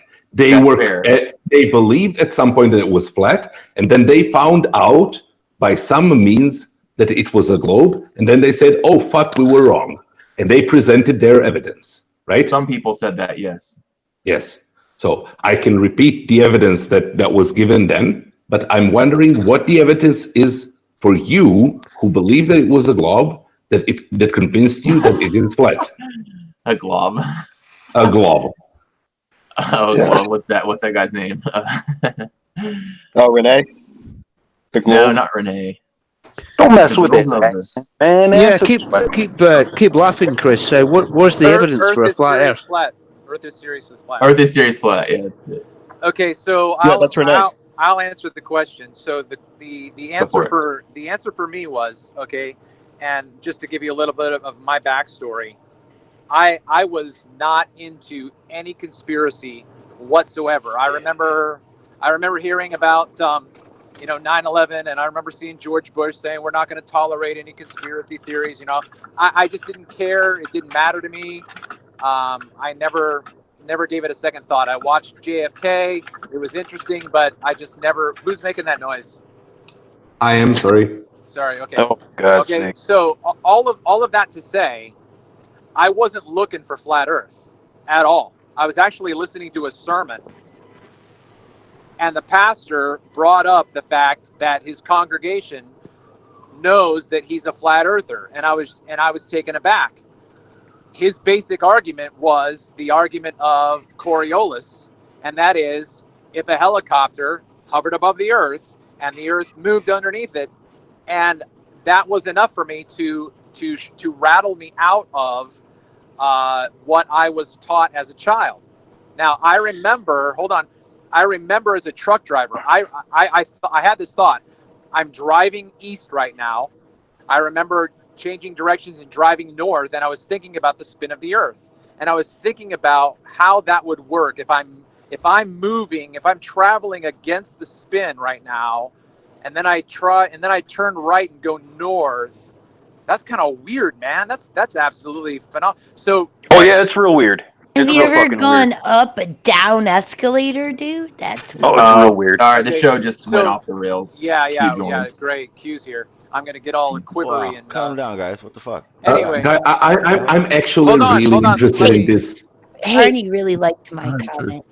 Okay, so anyway, here's my point, that I started looking at the micro and thinking about the macro. So Wait, hang let's on. talk What about does- going. I have a question. What does you driving your truck north, south, east, or west have to do with Coriolis? It's the same. If the Earth same is spinning, he's expecting to feel it, to feel the It's not the change. same Right. principle. Okay, how about this? It's the same principle. If you you said you flew in a plane, right? Why are you derailing my? I'm not. No, let him answer. Let him finish what he was saying.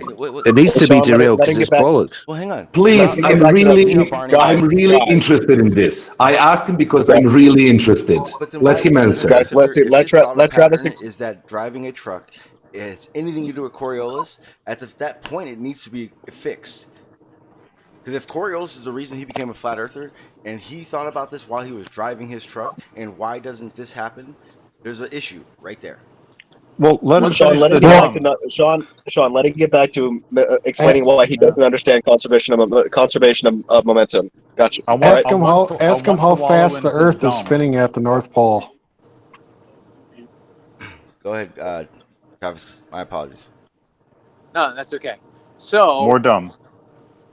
Earth is traveling at 666.6 miles. So you guys need to understand. You guys need to understand that your psycho bullying tactics by. Can you please get back to the point? No, I'm going to address the fact that there were comments made in the past minute that were addressed at my intellect and my. Hold on, did you just say zygote?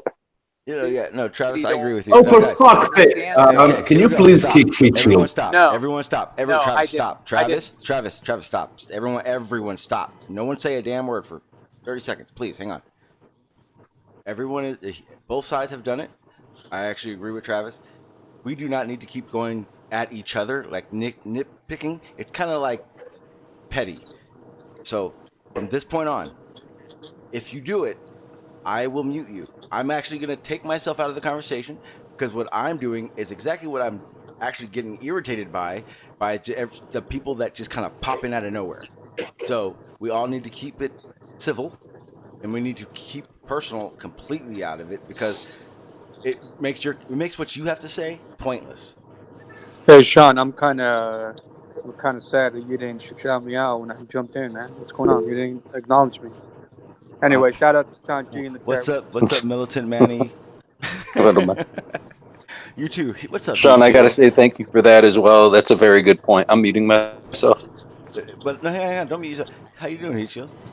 I don't think we've actually had a I'm conversation. good, homie. Yeah, we never talked. Just so yeah, everyone no, knows, me and you got a good Heatshield point. are like actually really close. We live pretty close, so. Yeah, let me finish this conversation. Yep. I'm muting myself.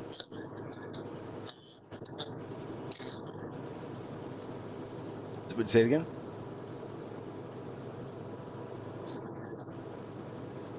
Okay. Yep. He said he was enjoying it. Okay. So Travis, you want to go ahead and continue on your conversation? I actually completely apologize for that. Sure. So, go ahead. Yeah, that's okay. All right. Again, the way that I approach this discussion for me is to address it logically, simply, and empirically. Okay. So what I experience in this world on a micro scale, I intuit, I infer on a grander scale. That is, what I experience here should be experienced on a greater scale. So if I am walking on a moving sidewalk in the airport and I step onto that moving sidewalk, I know that I'm going to change my inertia once I hit that. I also know, because I've done it as a child and as an adult with my children, I've also changed direction on that moving sidewalk. Even though when I'm standing still, I'm moving at the same speed. But if I move to the right, to the left, forward or backward, I detect and know that something has changed. Now, imagine making that moving sidewalk 50 miles big. It's a huge conveyor belt and it's moving at 2 or 3 miles an hour. You're going to feel the same experience. You're going to know that you're moving because you've got parallax. There's something 50 miles away that's not on the conveyor belt, so it's going to move away from you or move towards you. And if you change your direction, you're going to change inertia. You're going to feel it. Now, that is my thought experiment as I'm driving along. That's what makes sense in my world. I don't have to create an explanation for why I don't experience that, except for the fact that I'm not moving. Now, what if you're on that moving walkway in the airport going 2 miles an hour, but you're blind? I'm not. So put me in that situation. You know what I mean? You're giving me a scenario that isn't true for me. What if your eyes are closed? This is one of those. Also, let's not forget this is a false equivalence. This is a false equivalence if you're comparing a moving walkway within the atmosphere to the Earth. Okay, can you explain that a little bit more for me? No, because it's the same thing you've been doing to us. I'm performing tu quoque at the moment. No, no, actually, you're acting like a bitchy wife who. Oh, thank you. I appreciate that. Yeah, you don't appreciate the fact that her husband is simply asking her to explain what she means so that he can understand her argument. That's all I'm doing. If earlier you didn't understand something I said and you didn't ask me, that's on you. But here I am asking you to clarify. So, Travis, have you ever been at a truck stop and you have? I don't want to change directions here. I want to go back to what this guy said. Oh boy! Have you ever watched any Gladiator movies? Hold on, where's this going? Well, no, well, he's a trucker, so I'm asking him something that I've experienced. That was a joke for all involved, flat and round. Trucker and truck stop sounds pretty relevant to me. Right.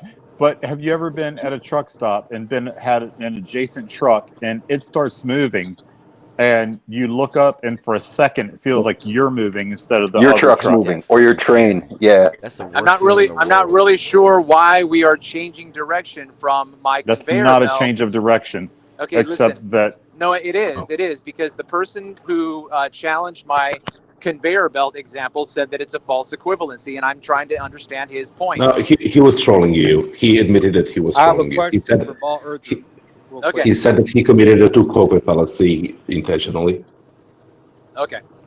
I have a question for Bauer, please, real quick. Who wants to answer it? Anyway, so supposedly they tell us that that we're spinning at 1,080 miles per hour, right at the equator. Look, we're not. So how We're far not up north? spinning. We're rotating. It takes a whole day to go Please don't fully interrupt me, around. I'm trying to ask you guys a question. You Thank gotta, you. you can't ask a question about Okay, something that's not okay, true. What if you I don't like ask the you a word question about spinning. big green monsters and whether or not they like peanut Let's butter? use They rotating. We're rotating at 1,080, right, or so at the equator. So how far up north do we have to go to be at 666 miles? Are you serious, Manny? Yes, I'm serious. What part of Earth? Why don't you guys look this stuff up for yourselves? I know, I mean, you it's could not that Google hard it. to find I'm this gonna information. recommend Now, just say you don't Manny know. start taking some vitamin B12 or something. I mean, it's simple math, Ginseng. really. Yeah, Maxwell. Some Well, then ginseng. give me the answer then, real Maybe. quick, without looking it Q, up. what's I don't the know. difference between spinning and rotating? Q. Actually, there is a difference. Q. SPIN. What's the difference between spinning Wait. Why and is it that I rotating? can't answer that question?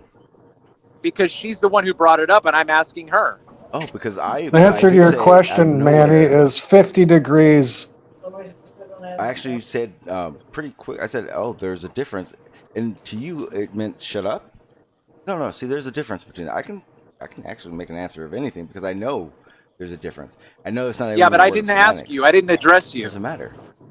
Yeah, it does. Why? Yeah, it does. Why? Because I clearly engaged another person in a point that I was asking a question about, and you inserted yourself into the conversation. Yeah, so I'm going to answer the question. So it's the action of or process of converting fibers or into thread or yarn, or go to all these other ones. An intent, where it says a tense or aerobatic experience performed by. You're not married. Please tell me you're not married. Oh, of course. I'm so not married. Anyway. Are you really going to with a attack spin, somebody on that? Just like your bitchy wife comment? cause to turn or whirl around quickly. Now, I mean, those are those are the best 4 definitions for spin and spinning. Now, Okay, rotating. Q. Ready? Q. What's the difference between spin? Q. Ready? What's the difference Q? What's the difference between spinning and rotating? Hey, Q, talking to you. SPIN. Yeah, but see, Q. I mean, I have a modicum of respect for you. I really do. So I'm actually really trying to understand.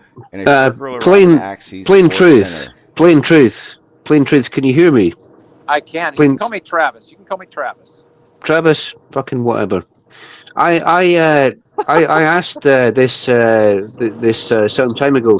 I pointed out that the burden of proof is on you guys, and pointed out that you need to come up with some evidence of a flat Earth.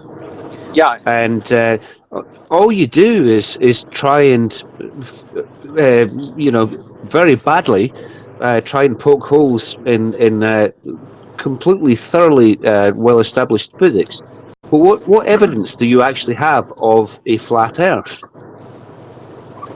The evidence that I believe is valid is that water finds its level, and based on the model of curvature, we see too far. And yeah, but ignorance, incredulity, and limiting the scope of investigation. I didn't claim any ignorance or incredulity. So Travis, give me an example of being able to see too far. Well, based on the model of curvature, let's say for instance, 360 degrees, 24,000 some odd miles of curvature. 1 degree is 69 miles. But if you break that, okay, so if you break that, say you want to measure 20 miles, okay, what's the math to figure that one out? That's an easy one, man. Okay, so what I understand that the model that Mick West puts out with the 8 inches per mile squared which isn't the correct way to calculate curvature in a sphere. That's a parabola, 8 inches from R squared. Okay. So then my question to you would be, what's the model for measuring curvature? Or what's the equation for measuring curvature?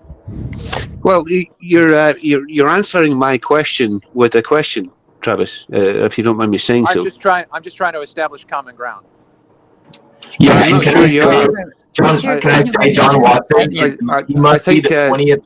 You must be the 20th baller who's made that claim, and every time we ask what the formula or equation is, and every time I've not heard it given. What are you looking for the equation? So why do you 1 guys degree say per that? 60 nautical miles. Who said that? Why do Who you just said keep that? saying it's not 80 per mile, which is actually Was that Chris Berry? One Chris Berry, was that what you said? You won't give us what we're supposed to use. And why do all the Earthquake calculators not use that? Or do they? If so, we can use them, right? The hell No, right. Was that? Oh, look, it was says that, right there, this is why they use the word spin, because of that word right there, troll. Chris Berry, was that you that just injected there? Was it? Gyrate sounds better. Chris Berry, did you gyrate? Gyrate and troll. Just in there. Chris John, Berry? we want, if you're going to make the claim that we can't use 8 inches per mile, we need you to provide us with the equation or formula or calculator. Chris, I'm gonna pull up the equation in about 15 seconds. Let me find it real quick. Okay, do it. And I know you've been shown that. Okay. I know that Sean has shown that. So Sean is going to bring up the equation.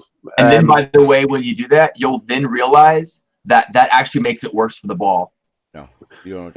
Yeah, Chris. Because it would cover. It's supposed to cover more. Are you familiar, Chris? No, are you familiar with a video that Phuket Words brought out recently, where he thought that seeing Mallorca from Barcelona was some kind of proof of the flat Earth? Did you see that? No, I haven't. Chris reminds me of Gary Wabengo a little bit. Well, he completely fucked up. It's okay though. He might have had technical problems, but he still reminds me of Gary Dipshit Wabengo a little bit. So, John, why are you doing a straw man where you say, well, this guy thought this shouldn't have been seen, but he messed up, and it could?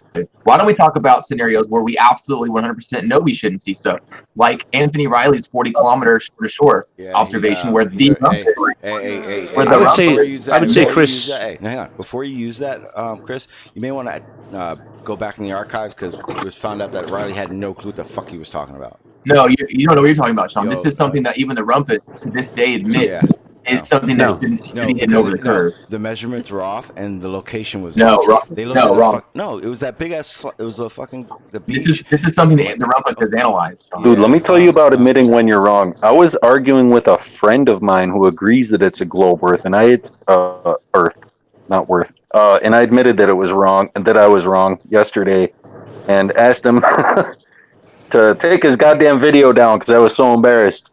Not really, but come on, man. Admit when you're wrong. Yeah. I still can't find oxide on the periodic table. It should be right next to carbon. Wait, heat shield. Who are you referring that to? Who are you saying it should be admitting they're wrong? Fucking you. You, man. Are you heat shield? Or Sean, are you heat shield? No, but I know who he was talking to. I asked. Sure. No, well, you do. Heat shield. Who were you talking to? Anyone specific, or is that a general comment? He addressed Chris when he said that, so I assume he was talking to you. I didn't hear that. I was addressing Chris, but I didn't address him by name. But now that I think about it, I could have been wrong.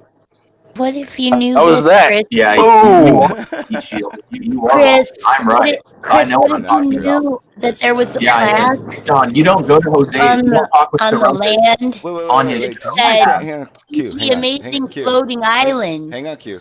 Did Louder, you say Q. We can't hear you. Louder. Stop. Everyone stop. Did you just say I don't go to Jose's? Not as much as I do. Oh, Do you think if What's it just called, because attention? just because I'm not on the fucking panel, do you think I'm not there? Are you really that serious? You Well, don't I go made on a the huge panel. ass out of it. I made a huge ass out of Chris, myself the other day. here's the other thing. I don't need to I'm be drunk on. as I don't fuck. need to be on and or hear. Can everyone mute and not talk? Hang on. I don't need to go there and make you Travis, see I'm me gonna mute. there. Hey, So you got a Sean, lot of did you background manage to noise, get Travis. up the metabunk calculations? Huh? Again? Were you looking for the That for? metabunk curvature calculations? No, Yeah, how's no, that? no. Busy How's that competing not about aided? who spends more I was time on Jose's I channel. literally was gonna bring up the equation that they use to figure out what the curvature of the Earth is, and it's not a simple one. So I'm trying to find all the little equations that actually make it up. But what I was addressing is Chris. I don't need to be there or be on his panels or listen to anything to know and understand what I know, and to hear something that is complete bullshit or not. And oh yeah, Rumpus. Well, I'm just telling you, you're wrong. Listen. Rumpus is sure as hell not one of the sources I ever go to. So I don't care what Rumpus says. Okay, well, I'm telling you. And I've hey, had Sean, hold up. with Rumpus on Jose's that was recorded where he says Anthony Riley's 40-kilometer shore-to-shore observation is real and it should be hidden, but it's not. Well, guess what? I don't listen to Rumpus, so Start that's not keeping my a info. log of how many times people admit they're wrong, man. Let's do that. Should do it, bro. I don't think Chris has ever said he was wrong. Well, Or, if you know anything about Rumpus, he's never wrong. Rumpus is never. Can you give me the? Travis, check this out. I'm not on the Rumpus train. I actually don't like Rumpus very much because of how he gives his information out. So trust me, he is not a source for me. Sorry, guys. But can you give us the timestamp when Rumpus said the Earth is flat? That's a straw man. No one has said that. Thank you. He said Chris, that how would you feel about He said that Rumpus Anthony's? couldn't explain something. Sorry, Chris- Q, go ahead. Chris, how would you feel about Anthony's 40-mile observation if you knew there was a plaque on the shore that said, "See the amazing island, floating island at 40 miles"? That's a weird ass question, Q. What are you Q's talking about? weird. That's why when she Did I miss? hang out. Well, no, did I miss that? What are you talking about? Is that island called the Isle of Man? Oh, I know the island. What if you saw a sign at there's 40 a miles that plaque. said, "This is There's where a the Earth's plaque that curvature is says supposed to be," but it's not? It says that you can see the Isle of Man. So why would it be amazing that you could see the Isle of Man? Because There's it's a supposed to be plaque hidden on the over shore the that says curvature. you can see it. It's supposed to be hidden behind the curvature, Q. No. What it is this like this ghost shippy thing where it looks like it Oh floats. yeah.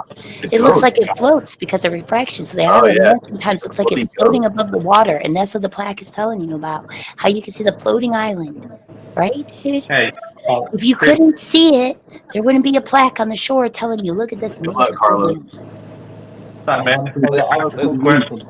Q, that's pretty cool. I never heard of that. Yeah, Chris, if there is a plaque that says that, doesn't that kind of debunk everything being said? No, absolutely not. First of all, I don't even know if not at that's true. Second of all, I wouldn't find out. debunk anything. I didn't make the claim, and I don't care about it. It's stupid. Oh, what the hell? Well, it's not stupid. It's interesting. You brought that claim. Plaques and facts are stupid. Can you link? I don't understand it, so it's stupid. I don't get it, Chris. You know, you brought that observation up. In Chris's defense, words are hard. He brought it up, but he didn't know what he was talking about, and I just feel dumb because I know more about it than he does. Can you link it? Can you link to something that says that that's? What if I told you it was a Moghold lighthouse? Because it's not. What's that got to do with anything? Yeah, none of us know what you're talking about. You're talking about Anthony's stupid observations, dude. They're wrong. Okay, well, I'm talking about a spent a year on that. We spent a year. Specific one. We spent a year. Isle of Carlos, someone's Man. their nose. Hey, Chris, do you know how to spell Carlos, back? dude, don't show her face. Followers will take it and run with that. They'll say, they'll use that against you. You guys all need louder keyboards.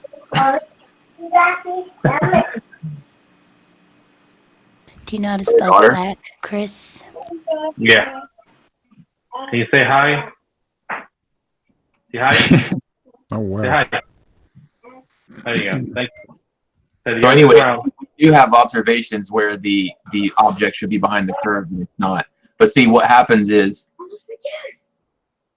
Do you mean like his observation of Blackpool Tower, where in all actuality he was looking at Formby Point Monument? Mm-hmm. She obviously didn't get her looks from you, Carlos.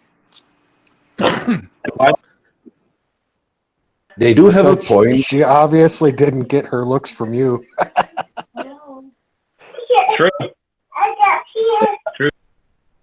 They do have a point in the fact that we do see farther than would be geometrically possible if light was traveling in a straight line, right? Here we go. If we know what the shape is, yes, No. that is correct. We do see farther than that. Right. But see, I like this caveat. Don't you find that ironic that in our world we see exactly what we should because there is no curvature, just like we don't feel. And that's kind of one of the problems with that argument. You do see farther, but you don't see what you would expect to see on a flat Earth. You see what you would expect to see on a slightly larger spherical Earth. No, that's slightly blooming, non-standard refraction idea.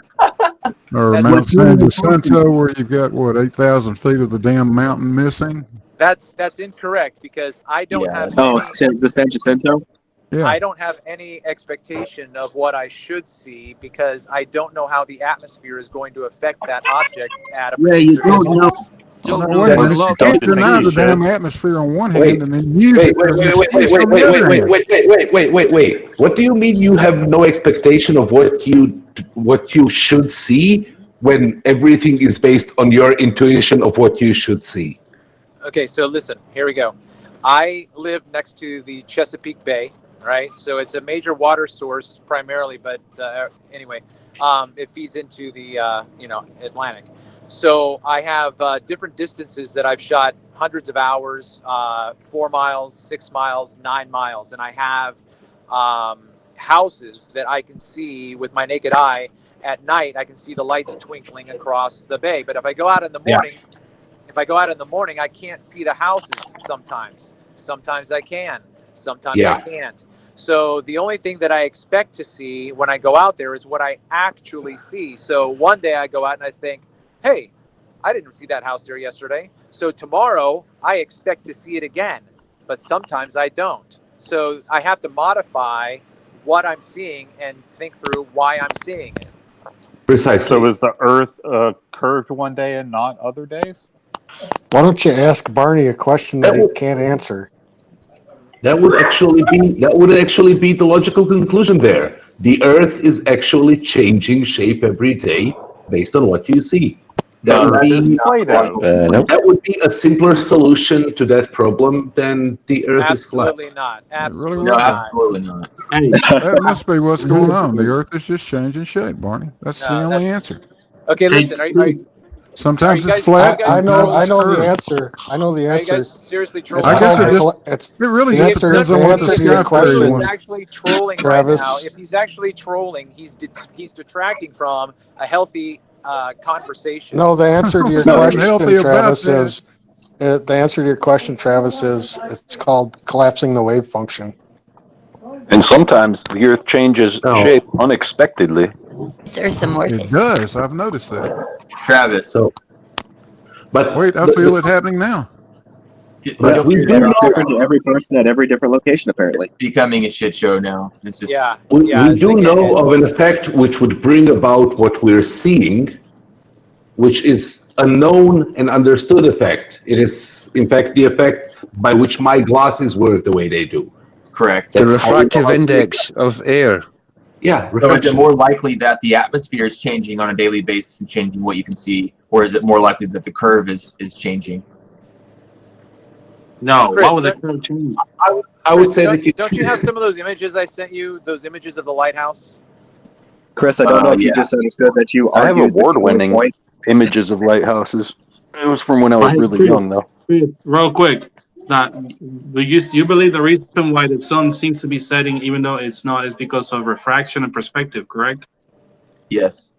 So if it's so easy to believe that something that shouldn't be setting is setting because of refraction and perspective, why is it so hard to believe that the things can be seen because of refraction that shouldn't be seen? And what, be able to stretch that belief and say, Because oh, it's perspective and because of. refraction are used only for making things not change in angular size. You know that, Carlos. Yeah, damn, Carlos. And well, I'm just asking if it's so easy to believe that the sun is setting and not changing angular size because of refraction. Why is it so hard to believe that we can see further because of refraction? I mean, I don't know. Yeah. There you go, talking out of both sides of your mouth again. I'm more interested in knowing why they were lied to at public Well, schools, and listen, what Carlos, what's the reason? What's the reason they're lying to you to cover these things up that you supposedly That's think a are very. fake? Well, you can never discount because reasons. Schrodinger, you're a lot less funny than you think. I just want you to know that whenever you speak. I don't care what you think. I was You just should. thinking exactly the same thought, word by word, about Maxwell. Hey, Carlos. Hey, now Barney's funny. Barney's funny. You know, guys, Chris you had a know, rebuttal to my comment. Why, Chris? What's going on, guys, John? listen. You know, I just don't. It really puzzles me that you know, with this you know, we can see further than we geometrically should Then be we're able supposed to to see. be able to. Oh God. Yeah. Yeah. Boy. Carlos, let me just say it was nice to hear your voice. No, I'm saying goodbye. I'm saying goodbye. Give me 1 second, please, sir. Is that okay? Carlos, Blue, Sean, thank you. I'm signing off for 15. Sorry to interrupt you. Please continue. Yeah, on 15. Well, what I was trying to get to, every medium that is transparent to light has a refractive index. If it's air, if it's glass, it's water, everything. Light will not travel through it in a completely straight line when it goes through that medium. It's a completely and utterly settled fact. The science of optics and the science of light itself is completely nailed down. You have a point to this. Yeah, I fucking do have a point. So when sorry? Yeah, what's the point? What's the He's point? trying to goad you into not finishing and getting off topic. John, just go ahead. The point is that curvature calculators incorporating standard refraction are very, very precise.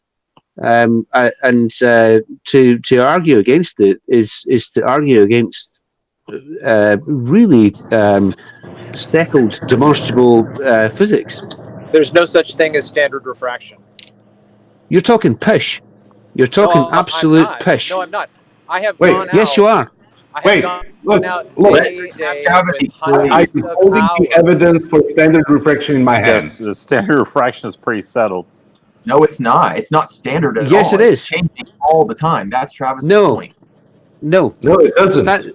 Standard refraction. Just listen to me real quick. Just listen to me real quick, okay?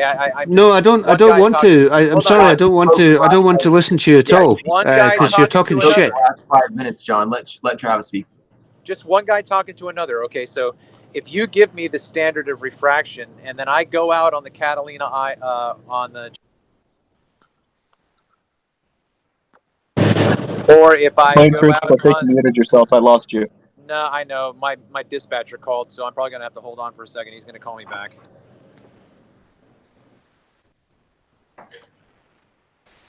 Is that it? Fuck's sake. Standard refraction is a very, very real thing, and it makes complete sense. Look it up. Look it up. Well, I don't want to speak for Travis, but what I believe, because I've seen a lot of his images and videos, what I believe he's going to say is it's not standard at all. from day to day, literally from hour to hour, minute to minute, it's going to change. You're going to see less than you should. You might see more than you should, whatever, right? It's not standard. Yeah, that's fine. That's great. I'm back. But you can the atmosphere changes day to day, but you can just take an average of what the atmospheric refraction will be. No, Yes, you can't. fucking can. How? Yes. No, you can't. We have standards of all sorts, guys. We've got standard temperature, not- standard don't bring pressure, up standard standards. lapse rate. We've Can't got apply right standards of all sorts that are just Okay, settle averages. down, They're Big used Lou. when you don't Settle have the down. It's exact okay, measurement. buddy. It's So okay, stop buddy. over talking me if you don't mind. I haven't said that much. There are lots of different standards that are applied when you don't have the exact data on hand. There's nothing wrong with that. Are you claiming that there's no standard refraction? Because I'm looking at several different standards of refraction. Can you tell me at what distance that standard refraction changes? It's not my job to inform you or teach Why are you. you Then why are you So- bringing it up? Then why are you bringing You're it the up? one bringing it up. I'm the one that's investigating your claims. I'm the one that's investigating your claims, which I'm saying are false because I just pulled up several websites that show standards of refraction. Who brought it up? Who brought it up? Not me. I don't think they know what standard means. What does standard mean then? Generic. Yeah, I don't know. I don't know. It's You're the not one that was generic. lied to in school. Maybe you should do your own research since the schools lied to you about everything. When you divulge down that road, you are throwing in the towel on this discussion. And No you're reason to straw go manning there. the shit out of everything. So Okay, what's the show difference? me. Okay, fine. Show me what I just straw man. Would you mind, please? You just made a claim about me. What Nope, did I don't straw care. man? Just putting in my 2 cents because yours are complete shit. Totally bullshitting. You're totally bullshitting. No, you're You accuse bullshitting. me- You're you bullshitting. accuse me of You're completely straw bullshit. You guys are such bullshit. It's not even funny. You accuse me of straw manning. And I'm then when not I ask accusing you of anything. It's my opinion. You're shit. You bring up bullshit and you say that there's Well, this you're and that, and this doesn't Okay, exist. John, when I pull it John, up, are you still when here, I pull up what you say on the internet, and it's right there in several different formats.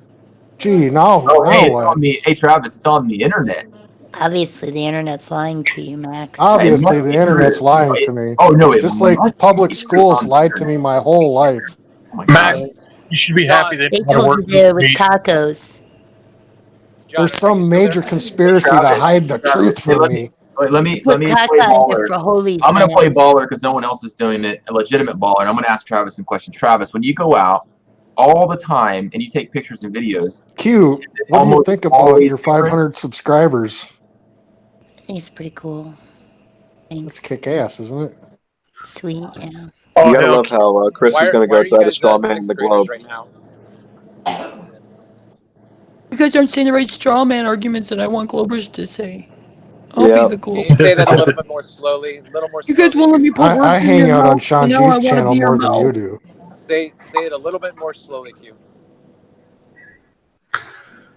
Travis, when you go out and when you do real-world observations, do you experience what they call standard refraction? And if not, why not? I don't even know what the hell standard refraction is. It's one level of refraction that you're supposed to see all the time. Hey, Q, did you hear that they invented the wheel? That's an absolute ridiculous statement to make, Chris. Yeah. Good idea. You don't know any better than that. Did you know they just invented this thing called the wheel, man? It's freaking circular, dude. It spins around and around. You can use it for all kinds of neat Dude, things. Max, Maxwell, yesterday I seriously, went up a you're gonna do down that. escalator. Maxwell and Q, seriously, Sean's not here. If you're just gonna troll the hangout, can you just leave? Say what? Oh, poor Chris. Are you talking to That's me? what you guys are doing. He's talking about Maxwell What? Blue. I'm still waiting on them Oh. Maxwell and calculations, Chris. Still waiting on what? Them piston speed calculations, since you're expert in everything. I'm waiting on a lot of things, like what to use, how to determine the refraction, standard refraction at a certain distance, what the curve formula is if it's not inches per mile squared, which we still haven't received in the last 30 minutes. So I don't know. I'll give you that when do you need to figure that stuff out? Does a quarterback need to sit down and do all the math and crap before he frickin' throws the football to the fucking? Does he do that? Did you take trigonometry? Actually, they do. Also, a golfer, before he drives the ball, he has to do all these calculations and sit down with a calculator and a piece of paper and all these formulas to figure out the trajectories and the distance before he hits the ball. Your model, he has to somehow measure the amount of force he's applying to the ball with the club before he hits the ball, so he knows exactly where it's going to go. He sits down before every fucking thing he does. Yeah, Maxwell, take a breath, bro. Maxwell, in your model, he's supposed to take into account Coriolis if you're heading north or south. So yeah, actually, they would have to. He doesn't have to take Coriolis into effect. The Coriolis is so small for that. It's unbelievable. You guys are the shittiest trolls I've ever seen for flat Earth. 40-yard field goal is affected, but a 200 yard golf shot by a third of an inch, according to one set of mathematics, making it Oh yeah, because Neil deGrasse Tyson said the Coriolis effect blocked the field goal. Well, if it was real, it actually would, because it just would if it was real. While we've been talking, I've been taking tons of pictures of shadows in the craters of the moon that are impossible if it's an illuminary. Awesome. Why is it impossible? Have you ever been to a planetarium? I was showing your parts shipped from my shop Friday. Nice. I'll probably be calling you because I won't know how to install it. So, Chris, for that to be the case, you're saying that the moon is a colored-in projection? Is that what I'm getting out of that? No, that's not what I said at all. Then how is a luminary going to produce a shadow on itself? Consistent. Can you have a non-3D or non-spherical object produce a shadow? That didn't answer my question. Could it be how are you going to get a self-illuminating body to put shadows on itself in the way that the moon does? Could it be half of a sphere and we not know? Would that mean that it's going to appear as though light is reflecting off of it? It would appear the same way because we only ever see one half of it anyways. Sounds like clutching at straws, Didn't Chris. answer my question at all. No, I'm not grasping at straws. How are the shadows going to produce on a self-illuminating body, Chris? What? How are these shadows on a self-illuminating body going to mimic what we see on the moon? It says it's self-illuminating. Is it not? What is it then? I don't know. Schrodinger's question was, if the moon is self-illuminating, if it's a luminary, like it's been said, how could it have shadows on itself consistent with what they would be otherwise? Okay, then you just should have answered his question that way, and we've just rabbit holed for no reason. Sorry, Chris.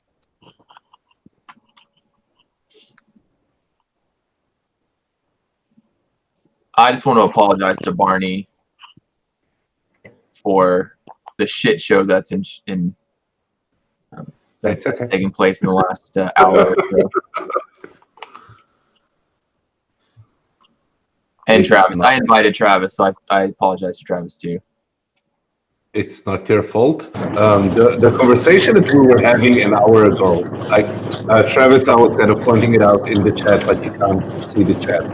I would love to have that conversation seriously somewhere where we can have a conversation. Yeah, I would like to hear what got you there, and I would like to offer my understanding of where I think you went wrong, like what I see as misunderstandings in the evidence.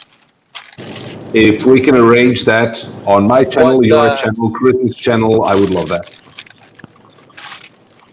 Hey, Crash, look at that picture I just sent you. Are there shadows in those moon craters? What time zone are you in? Is my question.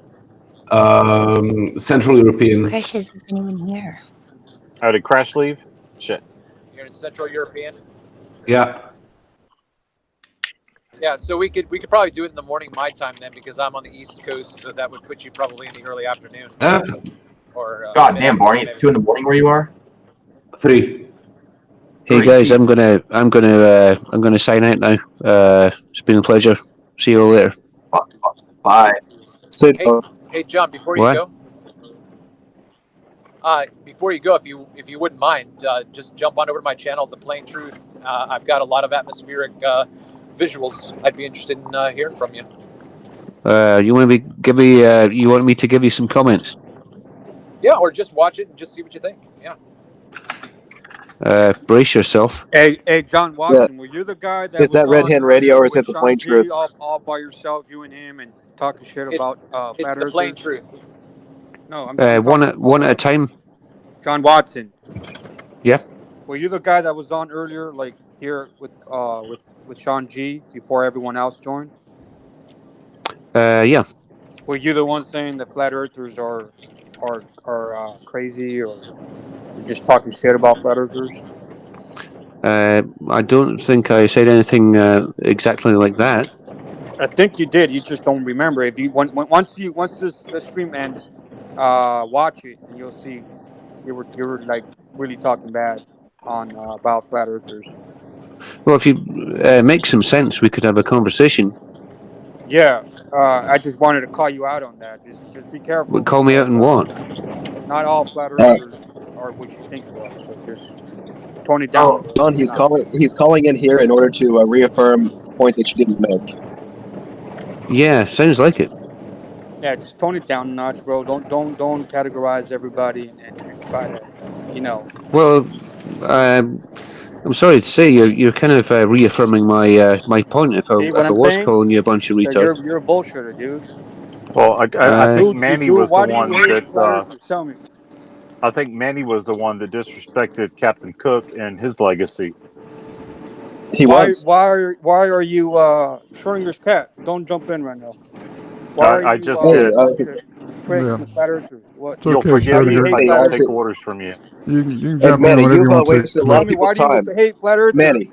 Manny, you remember when you asked Blue a question, he explained it to you, you didn't understand it, so he explained it a different way, you I'm didn't saying, understand it, he why does he explained it hate a third flat way, and then earthers? you didn't understand it, Where's it? and then you said it was John Watson. then you said that it was your point to waste his time.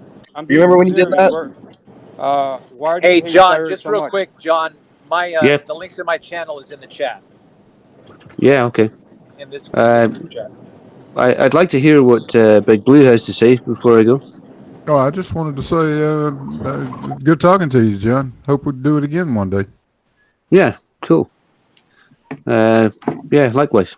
Anyway, I'm off to my bed. So All thanks right. very much, guys. All right. Carry on. Oh yeah, cool. Crash is back. Hey, Crash, that text that I just sent you. Can you see the shadows in those craters on the moon? Oh, he's muted.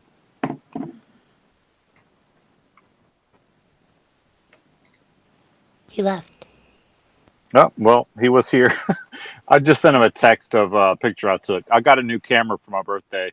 I've been taking pictures of the moon. So, Barney, can I ask you a question? Sure. So I've been trying to figure. I've been looking into this collapsing the wave function deal. Why is it? Why do you think that placing detectors collapses the wave function? Why is that? What's going on? Do you have any idea what's going on there, or any thought of what's going on? I don't think anybody does. Yeah, thoughts, yes. I don't. Clear understanding, no. The only way I can understand it is a phenomenon which is unrelatable to anything that we experience on the macro scale. Yeah, but it's like quantum there's entanglement. some like it's beyond our understanding. Thoughts that. Well, it's not. I mean, there's some pretty renowned physicists that say that you're just a mere projection of your reality is what's causing it. So I mean, there is some thoughts of what it is or why it happens. No, there is plenty of thoughts. Like interpretations are wide and varied, and some of them are genuinely kooky. Like really. Right. Most is just conjecture. But well, it's kooky to begin with. I mean, Even Schrodinger's equation is kooky. I mean, it disproves its own. It's the equation itself disproves itself. So I mean, Well, that's why Einstein called quantum entanglement spooky action at a distance, because he didn't believe it at first sight. So Makes we do perfect not sense have to me. enough information to resolve that. We literally don't know. At some point, I was a really big fan of the Bohmian mechanics interpretation, but after, like, I thought it was the best candidate because it is most intuitive, most available to intuition. But having looked into it and what it actually does, oh, it's really not. It's just as weird and spooky as the others, and it works, and it doesn't work quite as well. Right? It explains some things which you would find spooky, and it brings about many different others. I'm trying to find more information as to like why they think this is happening. That's what I'm. They don't. So those are what you're trying to look into are the interpretations of quantum physics, and there are various different, right? Bohmian mechanics, which says that there is a pilot wave guiding real particles which have real values at all times, but that the properties of those particles are contained everywhere else, that they're not hidden inside the particle, that basically it violates the laws of logic by saying that the properties of a particle are not in the particle. You have the Copenhagen interpretation, which is the universe is just numbers, and you don't really need to care about anything else. You just need to shut up and calculate. Atoms don't exist; they're just numbers, and every place in the space of the universe is filled with values that just correlate to each other, and that's all there is.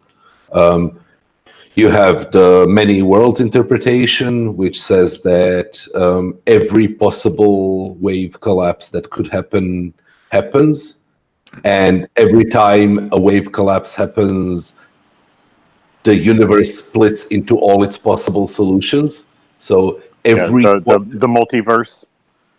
So there is a slight difference between what cosmological multiverse is and what the many worlds interpretation of quantum physics is. There are attempts to kind of appease those two so they would become one, but those are not the same thing, right? Multiverse is there is a multiverse of there is a cosmos in which there are many separate universes. That's one version of the multiverse, right?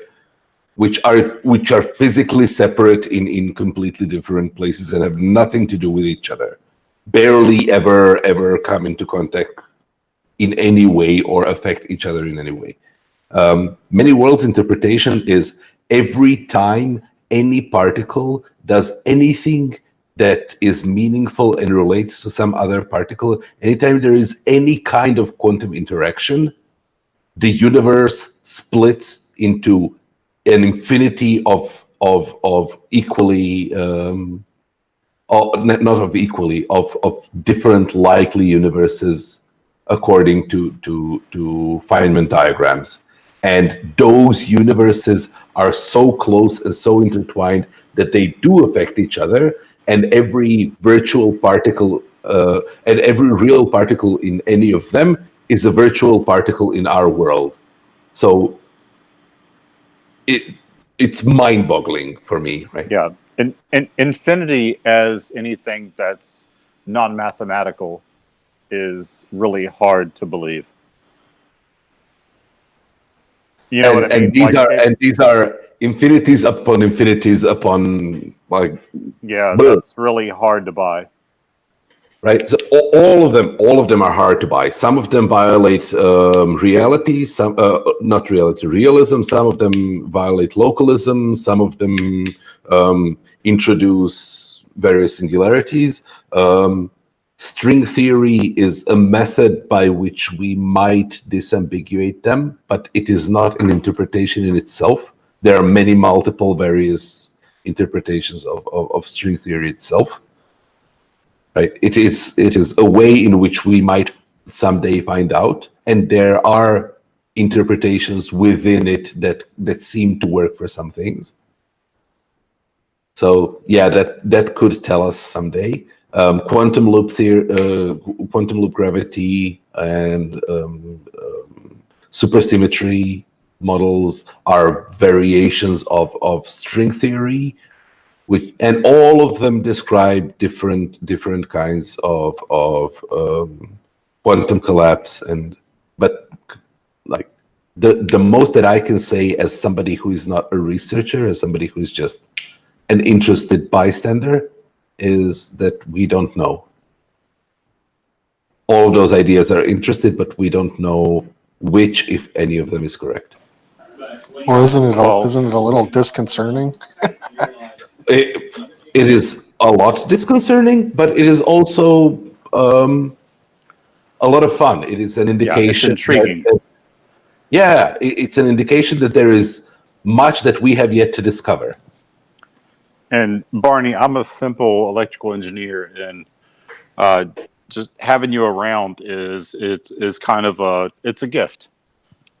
You fill in a lot of holes in my knowledge because I can walk into most rooms and I know more than everybody in there. So it's really nice to come into a room and have somebody that I can lean on. So thank you. That's very high praise. I'm not entirely sure that it's deserved. So there is a kind of a disclaimer that goes with everything that I'm saying.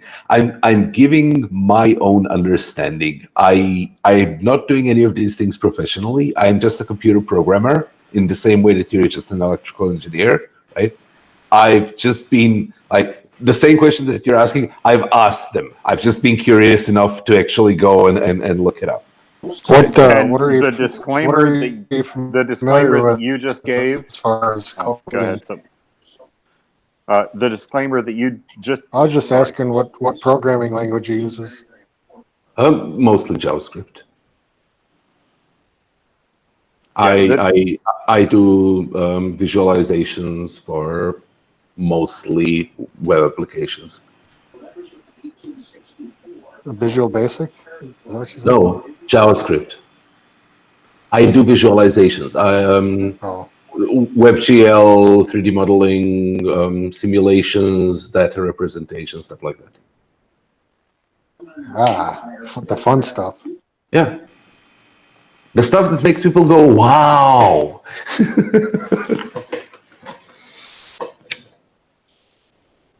Right? The front-end stuff, the stuff that people see.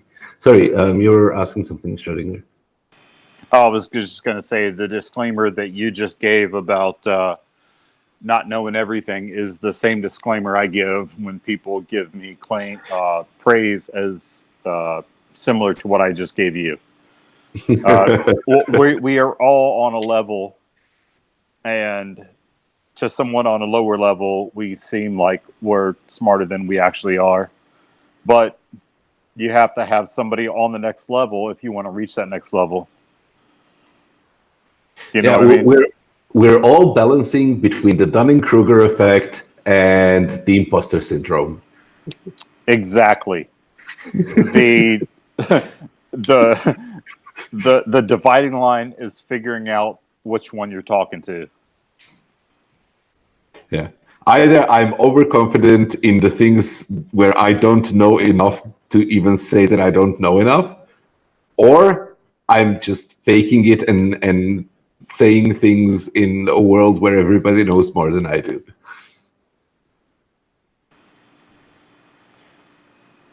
It is an interesting balance. So the only way that I can combat it is to like give out a disclaimer. Like, I don't know this shit. I am only speaking about the way that I understand the information that was available to me. I will always sincerely say the way that I understand it, the conclusions that seem obvious to me, and that's all I expect from anybody else. Whether somebody is right or wrong is kind of insignificant in that conversation unless we can agree.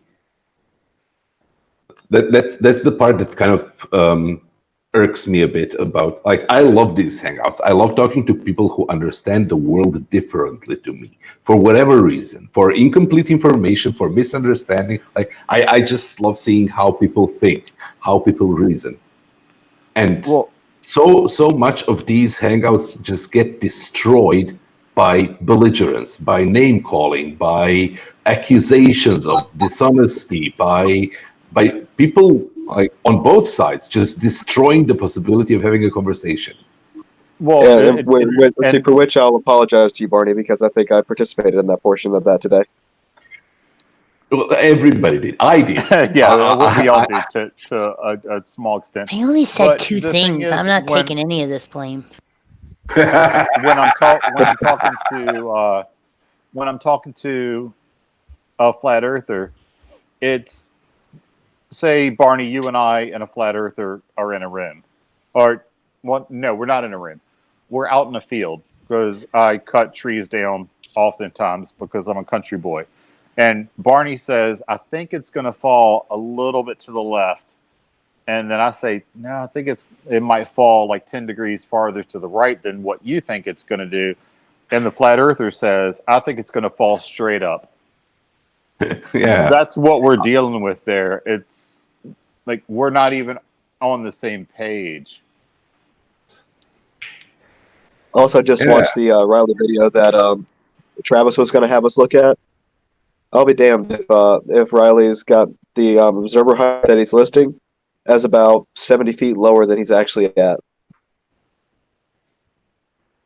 No. Imagine that. Anthony would do a thing like that? No. I thought it was 90. Not Tony. Yeah. Oh, boy. I'm more interested in knowing the schools lied to him. So, why? What's the point? What's the purpose of them lying to him? What's being hidden from them? I'd like to get to the bottom of that. More land. There's about 8 or 9 And different then there's reasons the I've other heard one. It's God. They're hiding God from you, Max. Because they're so powerful, they can hide God from you. Sure. And God is helpless to do anything about it. Revealed. Yeah, right. What a weak ass God they believe in.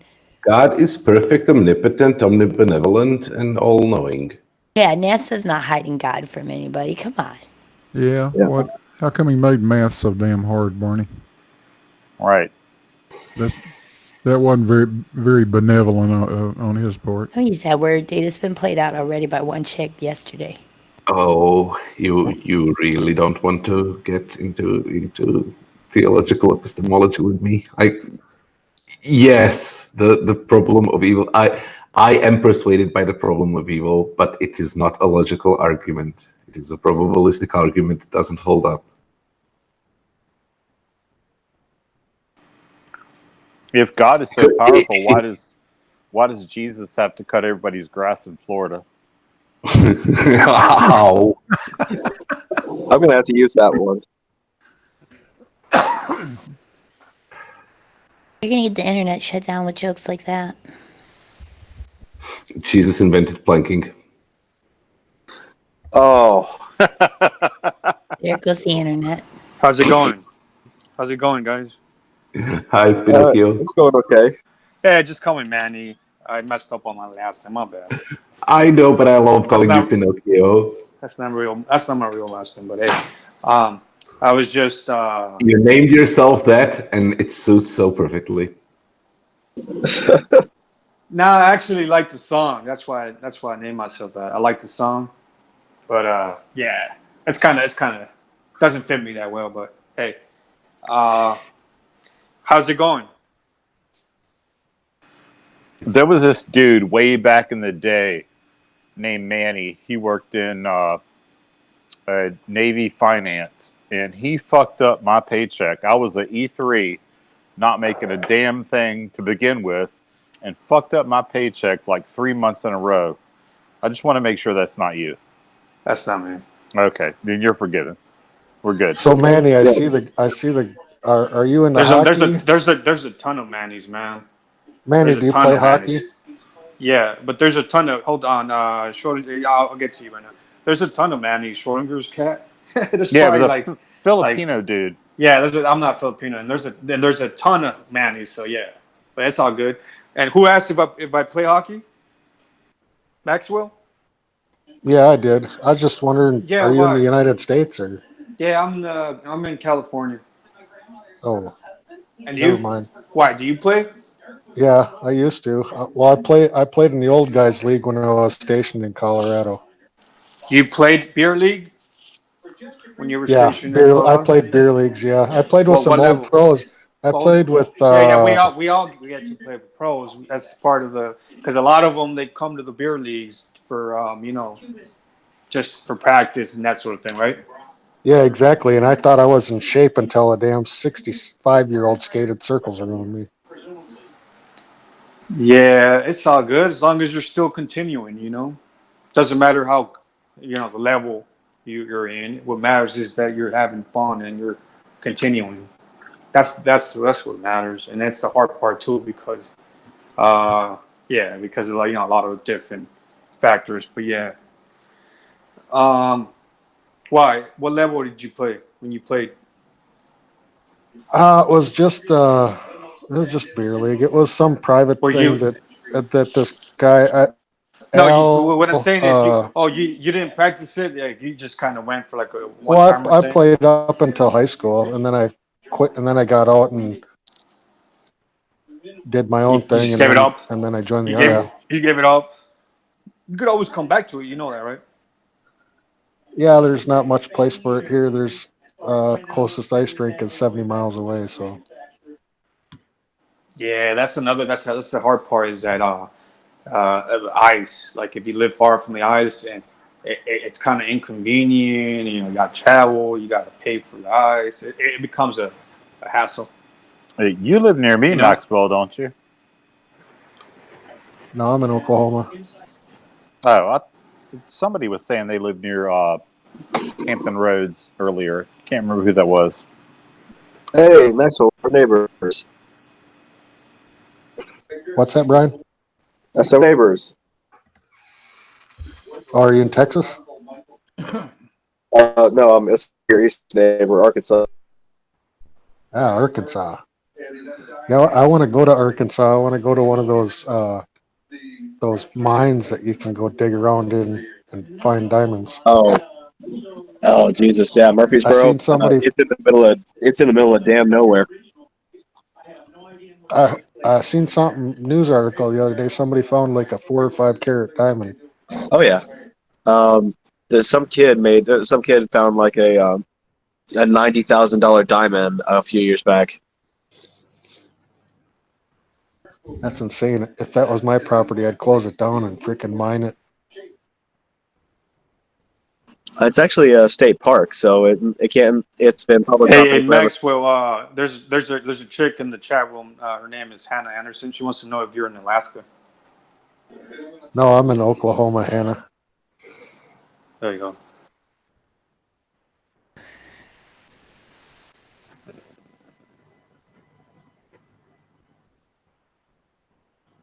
Is anybody going to be in the hurricane? Not this time around. Yeah, I'm in the path, but I'm several days away. But I got my generator and tons of water. I'm good to go.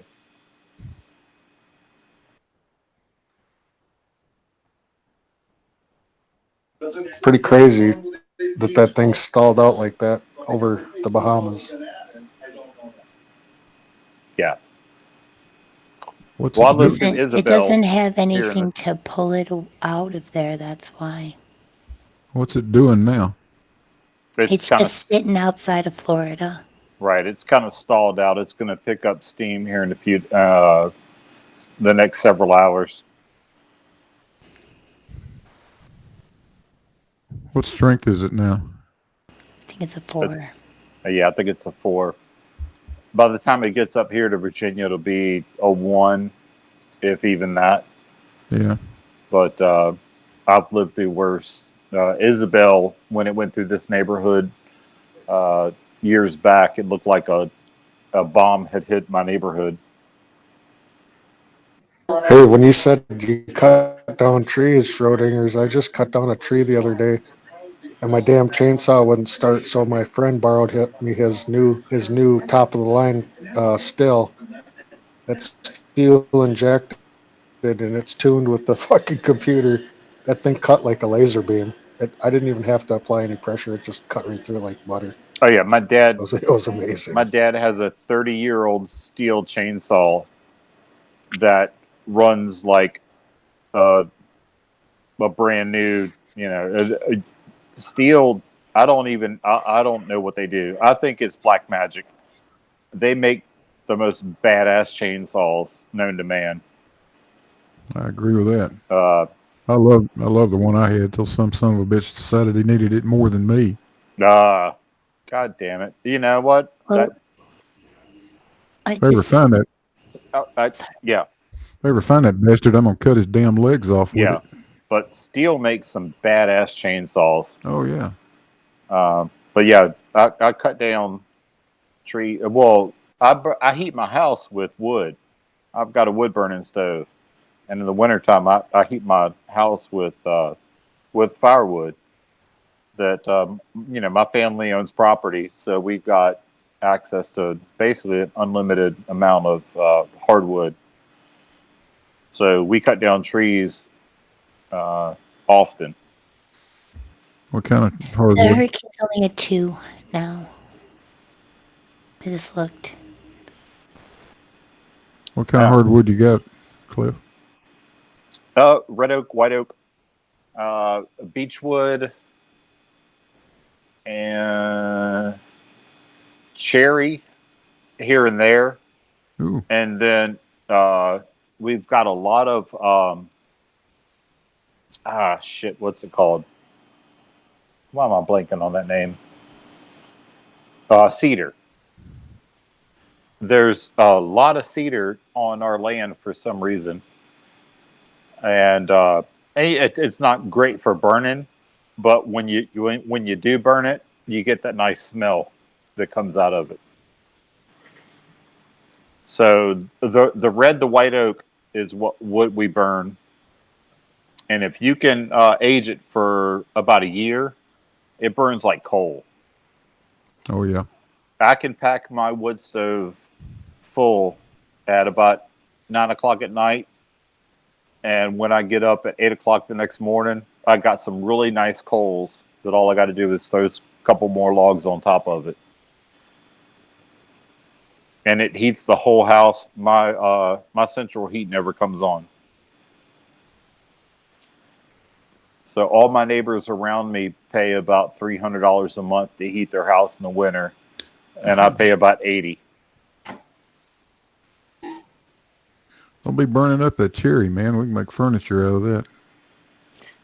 My dad People has in done Florida that. are surfing the waves from the hurricane, so I think the danger is past. Yeah, in Virginia Beach, what they do is when there's a storm coming, and they'll go out there and they'll surf the waves, and as they come back in, the police will give them tickets for attempted suicide. And that's not a joke. They actually do it.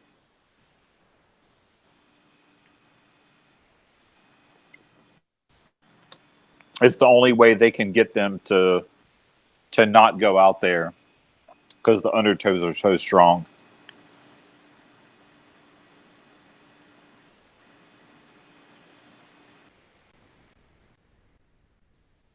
They're out there right now surfing. But yeah, it's great waves. Yeah. But yeah, I don't know what's what's coming up this way yet. We'll know in the next couple days. But I've It's got. going to be offshore by the time it gets up near Virginia.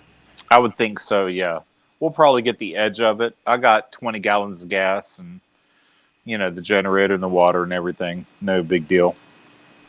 I don't think you need to worry. I never do anyway. But I did have an excellent job interview today for my electrical engineering job that I'm trying to get, which is a significant pay raise over my current job. So it'd be about a 20% pay raise over what I'm making now, which would be nice. So I'll be working on the Spook 9 radar on naval platforms.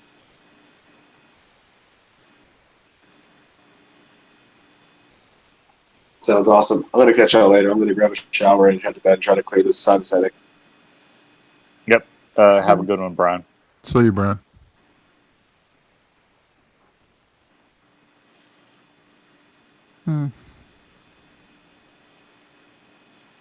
Yeah, I keep thinking about going back and doing something.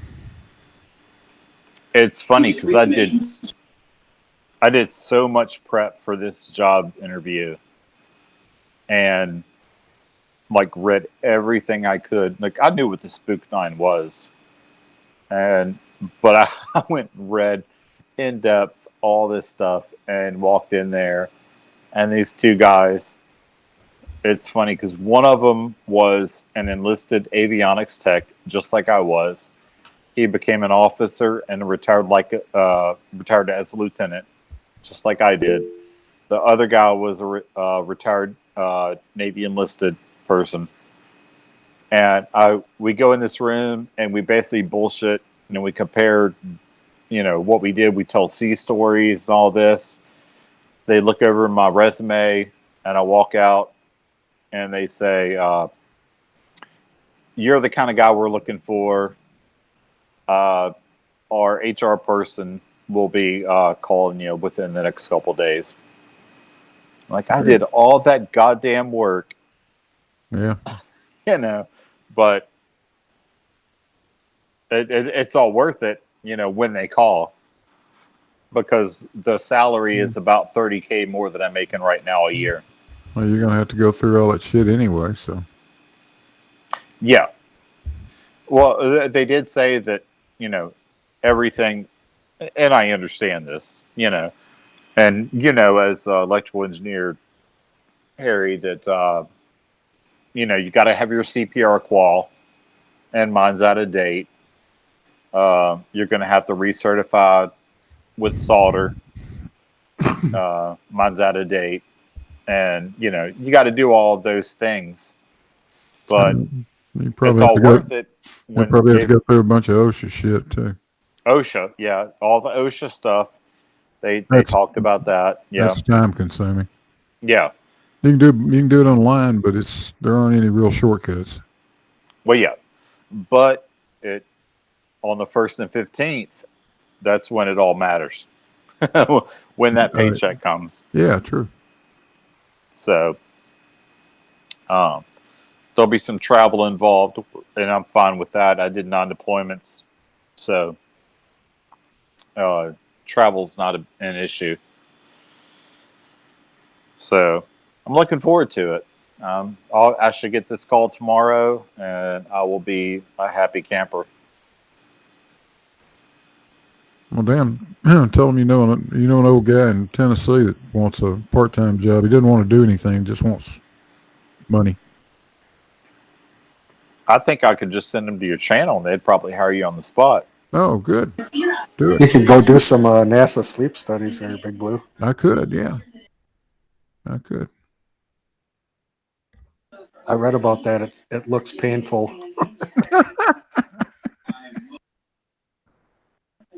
Well, they're trying to do studies for these interplanetary travels.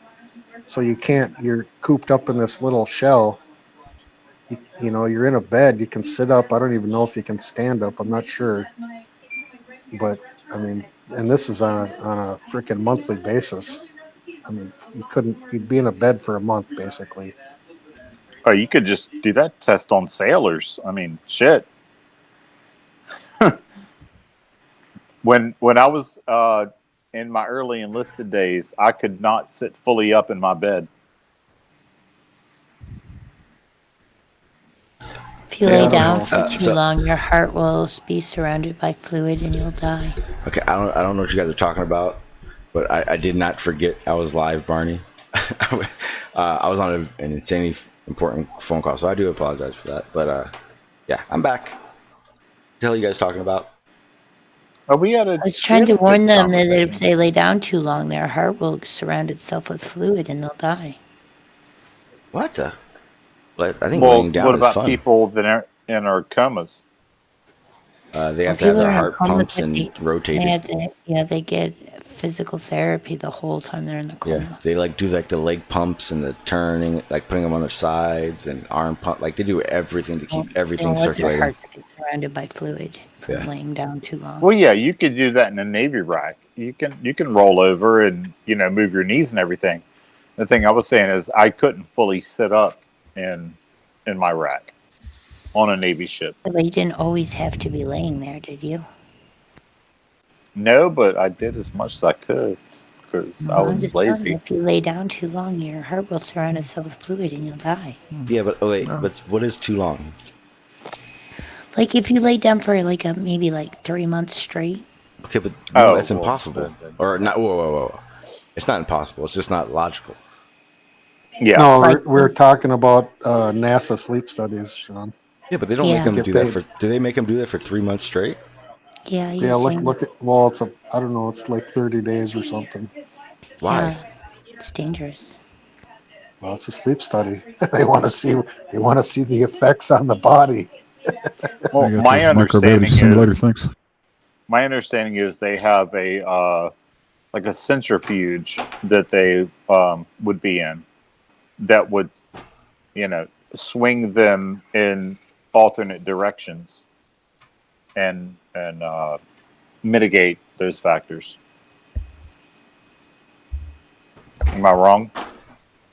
I don't know, not if they're trying to induce. I don't know. Well, I read up on it, and I read some of the stuff that you're required that you can't do, and the things that you can do, but then I got to the part where it's located in like Germany or something, and I just quit looking at it.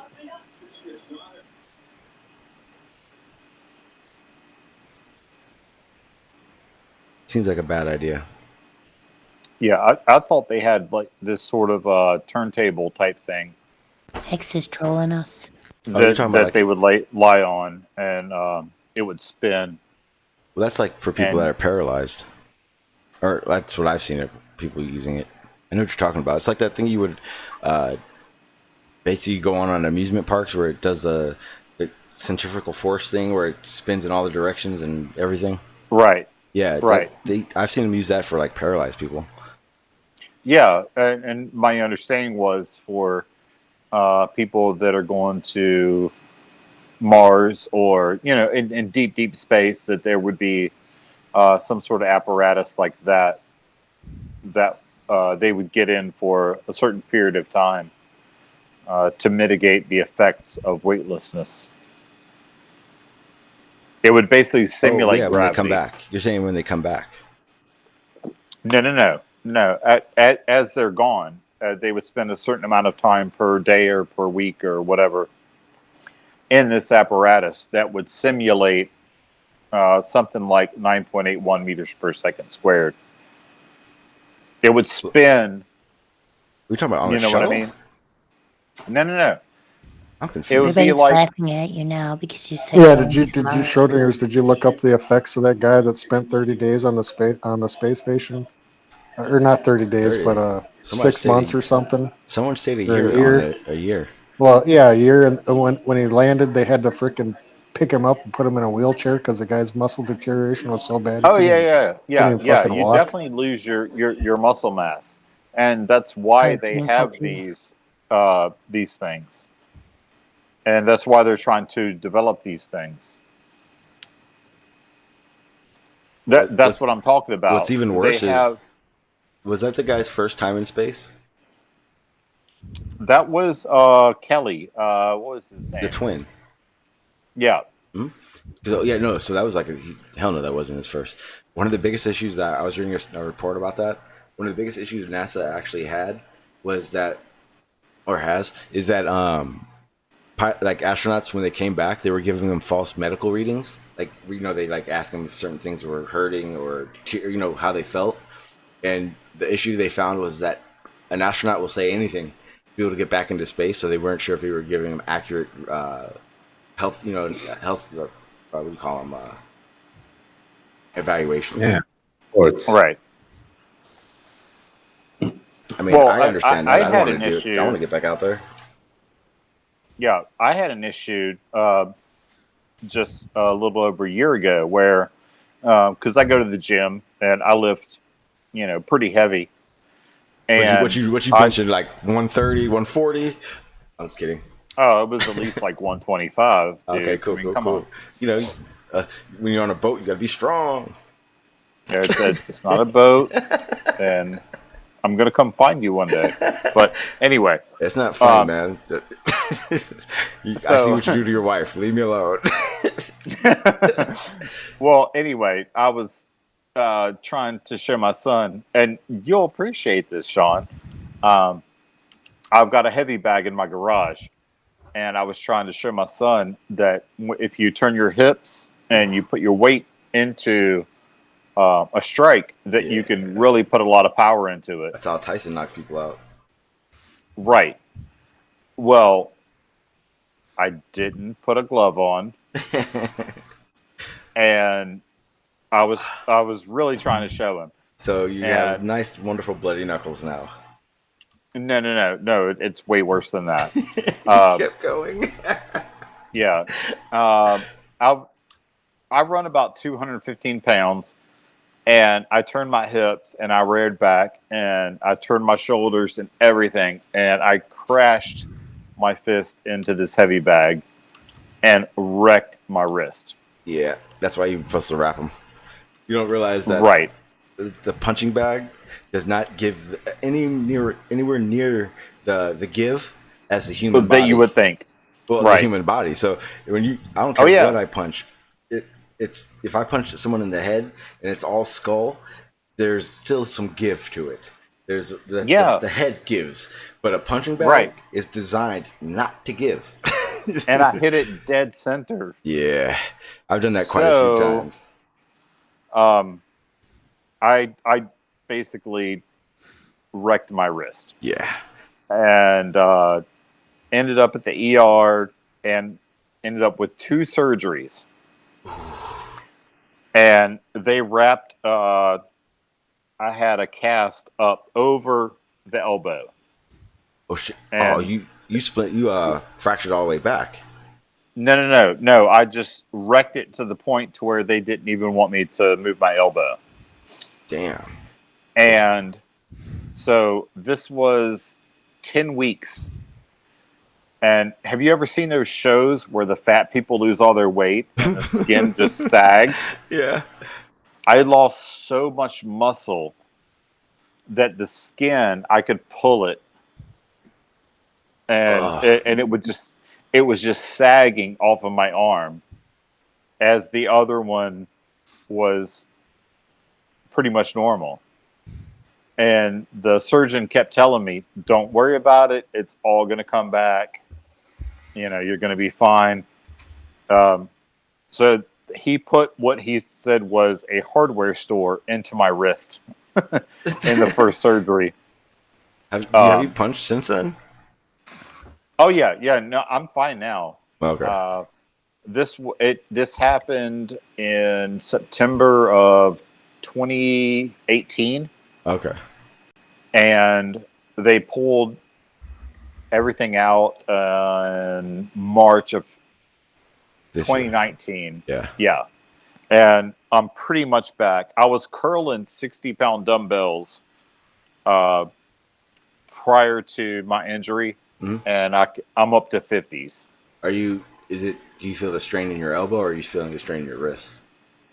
my wrist still is a little bit sore, and there's I know that there's what do they call it? Tissue. Oh, the tissue tendon damage. Yeah. Yeah. Because my right wrist is bigger than my left wrist. You're compensating. But yeah, there's a name for it. Scar tissue. Yeah. Yeah. Oh yeah, I know about that. But yeah, my strength has come back pretty good. I don't have all the range of motion that I used to have, but I have enough that I'm not too worried about it. If I were you, I'd go. You said you're back to 50. I'd go to 30. I go back down to 30 for a while. Wait until. Well, yeah, I've got some 40s in my garage here, and I've got 100-pound barbell curl bar. Yeah. Okay, so you can. So I do that, but that was just a dumb fucking idea. I was trying to show off to my kid, saying, "Well, I was trying to demonstrate a principle." Yeah. Because he was jabbing at it, and I'm like, "No, you have to turn your hips and your shoulders." The little hop step thing. Yeah. Yeah, I had to break my son of that too. I was showing before you showed him Schrodinger's, did you say, "And this is what you don't do"? Well, I demonstrated what you don't do. So, but I was, I guess, overzealous. I didn't have gloves on. I didn't have wrist wraps. I luckily learned the bag before ever trying to knock out the actual bag. But what I used to do stupidly was I hate wrapping my wrapping. I have to now from a past injury that I had. On my left hand, I was cutting some banners and shit down at a tournament, and I actually severed my wrist and severed the arteries, the tendons, and the nerves in my wrist. So if I don't use if every time I've punched without a wrap on my left hand, I feel it go all the way to my shoulder. I have no feeling in my thumb, so I have to be very, very aware where I'm at with it. And so if I'm punching the bag, I have to wrap it because I could basically just dislocate my thumb. You dislocate it, yeah. Yeah, you wouldn't even know. Exactly. Yeah. Now I kind of equate because you roll too. So yeah, especially I roll. I wrap it when I roll. I wrap it no matter what I'm doing. If I'm doing anything where I'm going to be, if I'm not going to have to be aware of what I'm grabbing at, I don't. But if I'm rolling, sparring, everything, I wrap it just because it's sure fact that if I don't, I'm fucked. Yeah, I've only rolled just a little bit. Oh yeah, so imagine how your hand gets caught in a sleeve or under an arm or whatever. Yeah, that happens to my thumb all the time. I just have to be conscious of it. Well, I went to visit board search and seizure school, which is a very, very hard school to get through because that's what we did for the first 3 hours every morning was we rolled. Mm-hmm. And I remember the day when we went in there and you had to get choked out and you had to choke somebody out. Fuck that. Yeah. Well, the way that they did it was you basically got down, not on all fours, but basically on your knees with your hands held out straight. And somebody came up behind you, and when your arms fell, they knew you were out. And that's the weirdest feeling. You want to hear something crazy? I have never been choked out, not once. I've never gone out before. But I would do it. But it's worth it to understand. Yeah. Well, see, the thing is, I've choked many of people out. That was easy. But, yeah. I can't doing it. I tap. Yeah. Fuck that. I'm here. So this is. I actually turned off the hangout so no one could see this. If for the people that are faint at heart, I didn't want you guys to have to suffer. Anyone in the chat, you're screwed. But that's what I was talking about. So everywhere on my thumb, from my The knuckle next to my, Oh, yeah. where my nail is down to basically past my wrist. I have no I have sensation. I have no feeling. That should make kind of sense to you, if you know what I mean. Oh yeah. Yeah. The thing is, so when I got choked out, is basically my arms were stretched out in front of me. They fell, and then 10, 12 seconds later, I come to, and my whole upper body is convulsing, and I have no control over it for a good 20 seconds as the blood flow the blood flow begins. And you know what that you want to know what that really means though, Cliff? Whoever was choking you out held it a little longer. It's a tad longer. Probably. Yep, that's exactly what it is. Because there was an instructor there that said, and it was probably the instructor that said, give it another second, Yeah. But they said, some people, will wet themselves, defecate themselves, all of those things. It's your body's way of going, I don't know what's going on, fix it. Right. But, I mean, it's a good tool. One of our instructors talked about being at a bar and somebody ran at him, put him in a guillotine choke, and in about 3.5 seconds, that guy was out. Yeah, what's called in my personal opinion, jiu-jitsu is by far the most effective of the martial arts. As far as I'm concerned, you get in a fight, anyone's got a puncher's chance. Any punch can put you out. Doesn't matter. Oh yeah. Yeah. But the reality of it is most fights will end up on the ground, and if you can get it to the ground, and jiu-jitsu, you then control everything. Yeah. Like I've gotten in fights.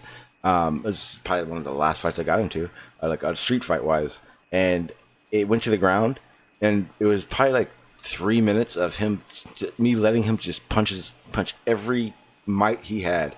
The difference is I know how to block it and how to avoid it based on we're on the ground. And then once he gets tired, I just choked him out. It was easy. I didn't even have to punch once. It was the funnest fight I've ever had actually gotten into. Especially if you know how to use leverage. I mean, a big strong guy is a big strong guy, but leverage is a wonderful thing. Oh yeah, and then to know those points, control a lot. Yeah, I'm a big strong guy, but you said how much did you say you weigh? I'm about 215. I could easily have my way with you, and I'm only 170. I'm about 178. Oh yeah, based on using my leverage. Yeah, you put me in a ring with somebody with the last name Gracie, and I'm done. Yeah, that's the best part about it. People don't realize that size doesn't and strength isn't always the factor. When I started, I came from like a kind of like a wrestling background. I didn't wrestle in high school, but I knew about it. But I'm strong, so I take everything with strength, and I realized you get winded really damn quick doing that. Well, that's the thing. Muscle. Okay, so I retired out of SEAL Team 2. Guess how big the average Navy SEAL is at SEAL Team 2? Or the average Navy SEAL? 200? 250? No. What? No. About 5'8", about 170 pounds. Yeah. It's low center of gravity. Yeah, and they will fuck you up. You don't realize when you're big. I'll tell you right now. Anytime I've done sparring, I've even done jiu-jitsu tournaments against guys 200 plus.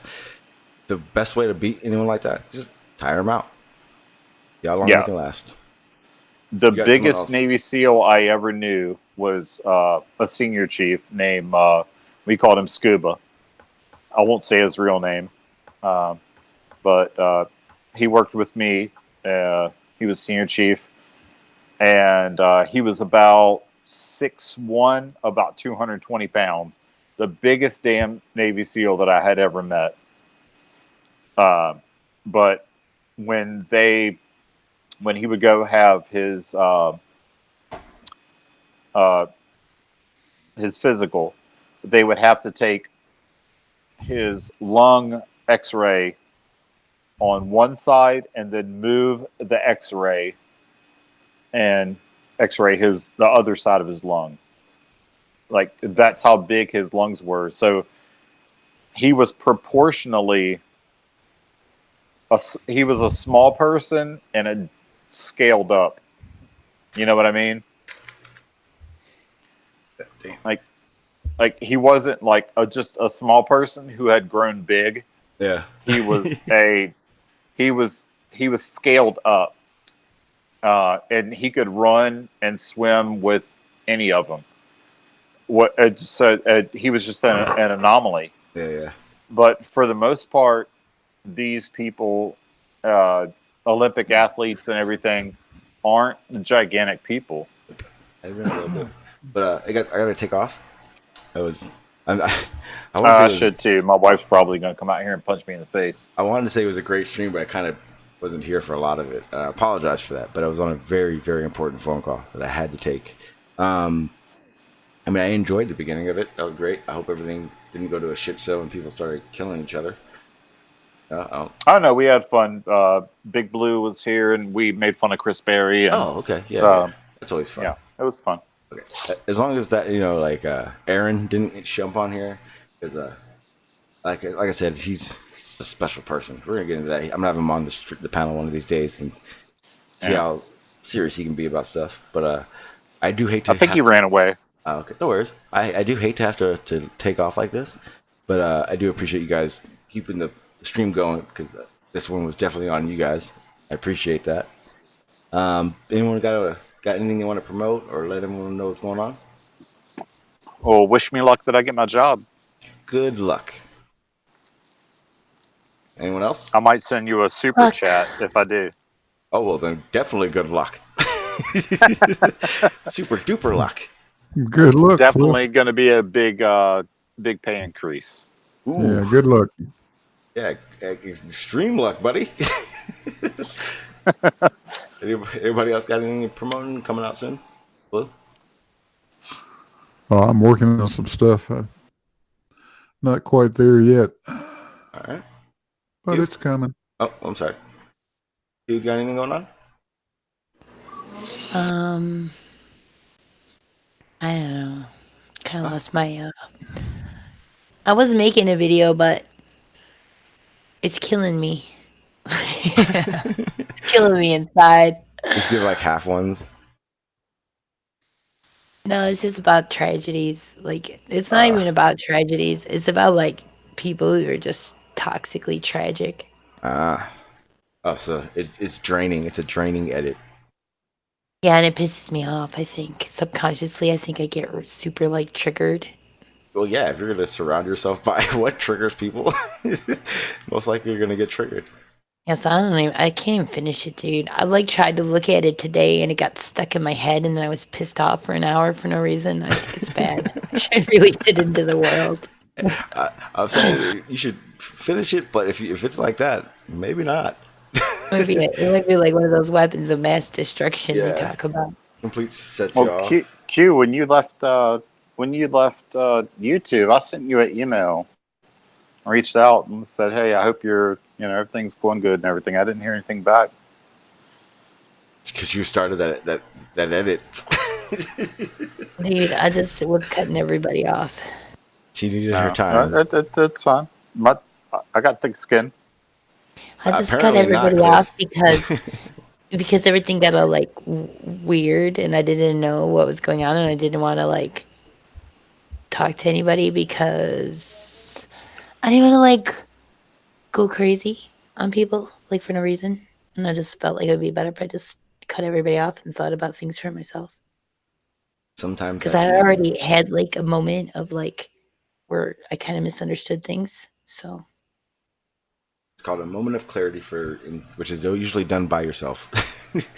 Sometimes I took a break. Everybody told me to take a break. I don't know if I'm done taking a break. I tried to go live earlier, but I just don't like. I feel like I needed to, but then I didn't like pull it off. I'm like in a lot of pain, so. Yeah, you were live for a while. Yeah, but I can't pull it off because I'm in too much fucking pain right now. You gotta do. Maybe it's just time for you to do you and not worry about everybody else. And if that involves others, then it involves others. If not, it doesn't. Reality of it. Yeah, but I also don't want to pull my hair out, so I just figured I'd come on the panel and linger around, make everybody feel awkward. That's a good idea. Never pull your hair out. Can you pull somebody else's hair out? Yeah, I say, get a pillow. No, I can't do that. I have pillows. I like them. I'm not gonna be aggressive. Like, I'll be aggressive, like in the things I'm saying or the tone of my voice, and that's about it. Oh, in Q, I saw something in the chat. The rear naked choke, that is a real move. Yeah, I know. I don't really want to talk to me about it. Huh? I said I know. They already wanted to talk to me about it. Oh. I saw that in chat. Okay, just checking. Yeah. I was tagged in it. How could I miss it? Okay. It's my favorite choke. I didn't know if you like believed him or not. I do believe it. I believe that men do a lot of things that sound really gay to them. It's not something that guys. It's a move. It's. Yeah, I'm not sure why it's called that, but basically it cuts off both of the carotid arteries without cutting off the windpipe. It's a. Yeah, you can still breathe, but you're not getting circulation. Exactly. People do that to themselves. They do that thing where they make themselves hyperventilate and then they press on their arteries and pass out. Yeah, that's stupid. Yeah, it is stupid. Don't do that. You could die doing that. People. Yeah, people that's the guy from NXS. That's what happened to him. Is that what happened to him? Yeah. Who? The guy from the lead singer from NXS. Now slide over here. Right, I gotta kick off, guys. Moment. You guys can continue to hang out in the hangout, but I gotta get out of here. Thank you very much for being here. And I will talk to you guys later. All right, people. That's what it is. I gotta take off. Got some things to take care of. But I do appreciate you guys being here, and I may go on later, but I will definitely see you guys later on tomorrow. All right, y'all. Peace. Thank